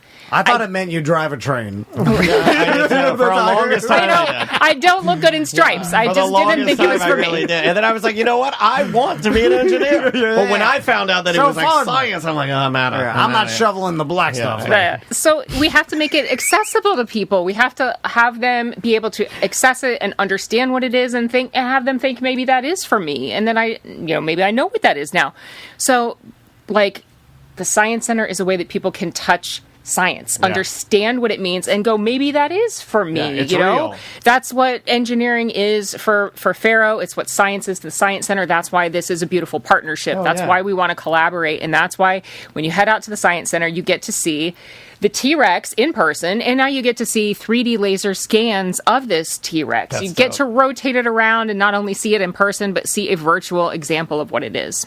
Yeah, and this is like, all the jokes I make about how flawed humans are and the jury. This is why, I want to expose my sons to science and engineering, just so they have a better grasp on it as they get older. Well, it's the greatest thing you can ever do. It may not be, but it's right up there for me as a dad of a 7-year-old daughter. There's nothing that I could ever do or, say to her that is more powerful than her seeing a woman doing a job that she might admire or want to do. I'm really important to her, but if she sees someone exactly like her doing a dream job of hers, I can't ever come close to that. I can tell her a lot of that. I tell her practice. She knows I've taught her that. She knows all about practice, and she's a dancer. I'm like, if you really practice hard, you'll do well. So she practices her ass off, and then she'll go and then show her teacher, and then her teacher will be like, wow, you've been practicing. And I'm like, oh my God, it works. See, there we go. But seeing someone like you or someone like Tracy, Dr. Tracy was in here last week, seeing like real world women working at the highest level at like science jobs or tech jobs, I can't do that for her, and you guys can. So I just think it's awesome. I can't wait. Also, I think there's because I have this misconception that, you're not going to deal with as much sexism or misogyny than other industries. Could be worse. But because I'm like, well, there are scientists. They understand that there's no difference in your brain, how your brain is. And in some cases, you could probably come to the logical conclusion that women are better at this. At least I could. You know what I'm saying? We've come to a lot of conclusions around here that our producer can handle things better than us. Well, just in how we evolved, you know what I'm saying? Their brains might be better at this than men. You never know. But have you dealt with a lot of that in your career? No, I think regardless, if you show up and you're competent, you're good at your job, and you prove that, the rest really doesn't matter. Yeah. And sure. Everybody's like, why would it make a difference? Get to work. So the last thing I want to talk about, just because, I try to explain this to my sons about how their memory is flawed, and going back to science and forensic scientists. They're 7 and 8. Your dinner conversations are garbage. I gotta start young, I think, because I'm like, how they barely have memories yet. Good Lord, you're scaring them. You're like, your mind is flawed. Don't believe it. The ones they have, I want to say, filled with lies. What are you talking about? Don't trust yourself. The way you remember things may not be the reality. And that's how our memories work, and our memories are flawed. So just know that, so you don't think this is exactly what happened. Just question it. But it's been good for us, though, because, as storytellers, as people that conversationally improv for a living, the fact that our memories of our stories and our tales are we've so... said all lies. And it changes all the time. We'll tell the story one year, and then I'll go back and listen to it, and I'll be like, that never happened. Yeah. But it doesn't matter. It's great for us. Because if you tell someone, they're there's their witness. That's why eyewitnesses aren't very reliable. It's horrible. Yeah. We shouldn't even have them, honestly. Just knowing how the human brain works. Laser scanners only. This is all flawed. This person remembering this and telling us is nothing. It's like remembering a dream. Why are you telling this nonsense? Oh, I had a terrible dream once. It's just it doesn't, you can't be trusted. Even though, yes, I know you 100% believe it, but that doesn't matter. Like, Yes. So does that frustrate you when people can't comprehend that their memory may be flawed? Because the people get so they're like, this is the way it happened. I saw I'm through that now, though. Now my wife will be, that never happened. I'll be like, okay. Yeah, I'm totally through that part. Thank you for admitting and understanding that is the way that works. Acceptance. Your brain very badly wants to be right. It's a form of bias, and I speak about this a lot. But there's a lot of bias, and we want to be right. So our brains will look for evidence to support the fact that we are right. It will ignore evidence that we are wrong. And we also, every time we tell a story, it then solidifies in our brain that it is accurate. Yes. So the more you tell a story, whether it is factual or not, it then becomes truth. And our brains evolved like this, and it was probably some evolutionary psychology that helped to keep us alive back when we were living in, I'm thinking it would have helped. Or whatever. It's almost like there's no sense dwelling. Run, It was. I don't know what was happening then, but I just imagine you were running from dangers and a lot of. I think I read somewhere where we evolved like that because you are better off not investigating a rustle in the bushes and just assuming that it's a tiger going to kill you, because those are the people that survived and passed those genes along. And then if you investigate, like, is that a tiger? I don't know. You're dead. And then your genes don't pass. So anybody who just believed whatever is like rustling in the bushes, tiger, run. They all lived, and therefore we all have flawed memories because we evolved like that. Is that kind of true? Yeah, I mean, that tracks. But it's a dangerous assumption to make when it comes to, obviously if we're talking about like court proceedings or something and assuming somebody's guilt or innocence, if you look at taking that as the same weight as scientific evidence, then that's a dangerous game. It is a slippery slope. Now we're talking more proof towards the algorithm of, do we just have an algorithm that decides guilt or innocence versus the computer? Well, the movie will be coming out soon, right? I mean, we already got the movie with the robot girl. What's that? Megan? And even if that looks terrifying. Even if I was innocent and the computer found me guilty, I was like, it must be right. You're through acceptance. I must have forgot I did it. You're at the acceptance I stage. must have told myself I was innocent, but the computer knows. Yeah, it knows. That's hilarious. So anyway, thanks so much for coming by. We can't thank you enough. Jeff, thank you guys so much for coming in. Glad to be here. Is there anything we're missing that we need to tell people to make their experience better? Yeah. I just want to say that, Alina is one of the amazing scientists that will be spotlighting at Spark STEM Fest. And you stacked the deck, man. Did you just get all like super top tier celebrity scientists? This is like holy moly. Yeah, it's like the greatest hits. You really did a good job. Thank you. Spark STEM Fest is going to be awesome. It's going to pack Orlando Science Center. I love it. Something new every day, worth checking out. But get to see cool science, meet cool people, and understand that scientists are more than folks in lab coats. That there are a lot of cool STEM careers out there, and you'll get to see how STEM impacts your life, and you'll get to understand how things work, because we're going to have a lot of cool demonstrations and displays. So definitely worth your time to come out and check it out. And I just want to say thank you, guys, for being so supportive of Orlando Science Yeah, Center. no problem. Our pleasure. I got to hear about STEM at breakfast this morning because my daughter said her STEM teacher's out, and she was mad because STEM's where it's at. Sorry, I got one more thing. Is this technology getting more consumer grade where this is going to end up being on our smartphone one day, where we just put our smartphone in the middle of the room and scan? I'll go back to mine. I finished it, and I did scan myself, and it wasn't great, but it was the beginning of something for sure. I will tell you this. Faro manufactures a ton of different devices, from anything from our terrestrial laser scanners to handheld laser scanners to, we have a device called an arm, to a tracker. We have every type of thing for every type of industry, from the millimeter to the micron, in terms of what your accuracy need is. So we support anything from the Daniel that wants to scan at home to NASA that needs to scan for our space industry. Oh, I got another question now. Sorry. See, I told you it's going to happen, Jeff. Yeah.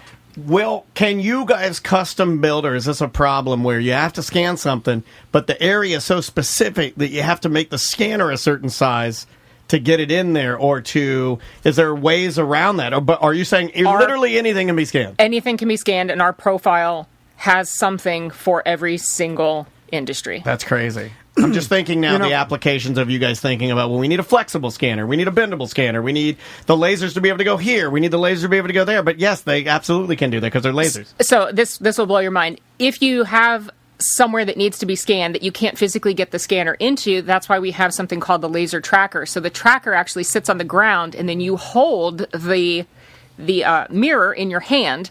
You hold the mirror in your hand on what needs to be scanned, and then the laser shoots to the mirror. So if the laser can't... Like a semaphore, oh, that's nuts. So that's for like the wing of an aircraft where you don't want to get the laser to that. So then you just hold it here, and then you just have a handheld device, and you click when you need to get measured. We've scanned mummies, back to like the Science Center.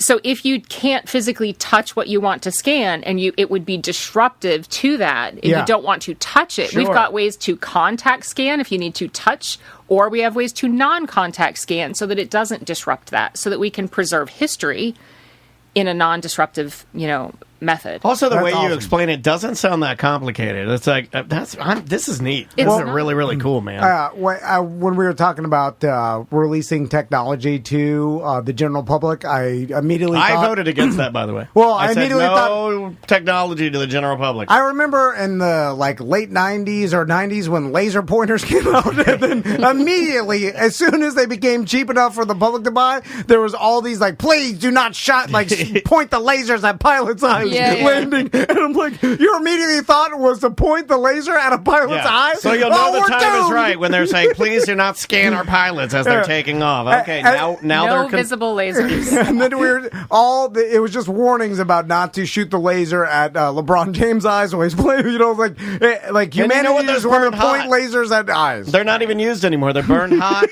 We went to cats. We did that for a minute, then we did it into the eyeballs, and then we're like, we're done with it. All done. I'd just like to state that you can scan planes, pilots, LeBron James, and cats with all Faro products. Faro lasers, no visible lasers. Yes, it's awesome. Well, again, that was so fun. Spark STEM Fest this weekend. Go check it out, Orlando Science Center. And if you're not a member, just get your membership. Bring your kids. That's really the easiest thing to do is to just get your membership and then enjoy the time, and then you'll come back some other time and enjoy everything else that's there. Get a full year's science fun for that one low price for the whole family. I like that. Science. 100%. We definitely have to have you in as a guest again. To talk. I already gave some info to Sam. We're definitely going to line that up. Thank you so much for your time today. Thank you Jeff, for having me. Thank you so much with your cavalcade of superstars, man. Let's keep it going. This is great. Thank you, sir.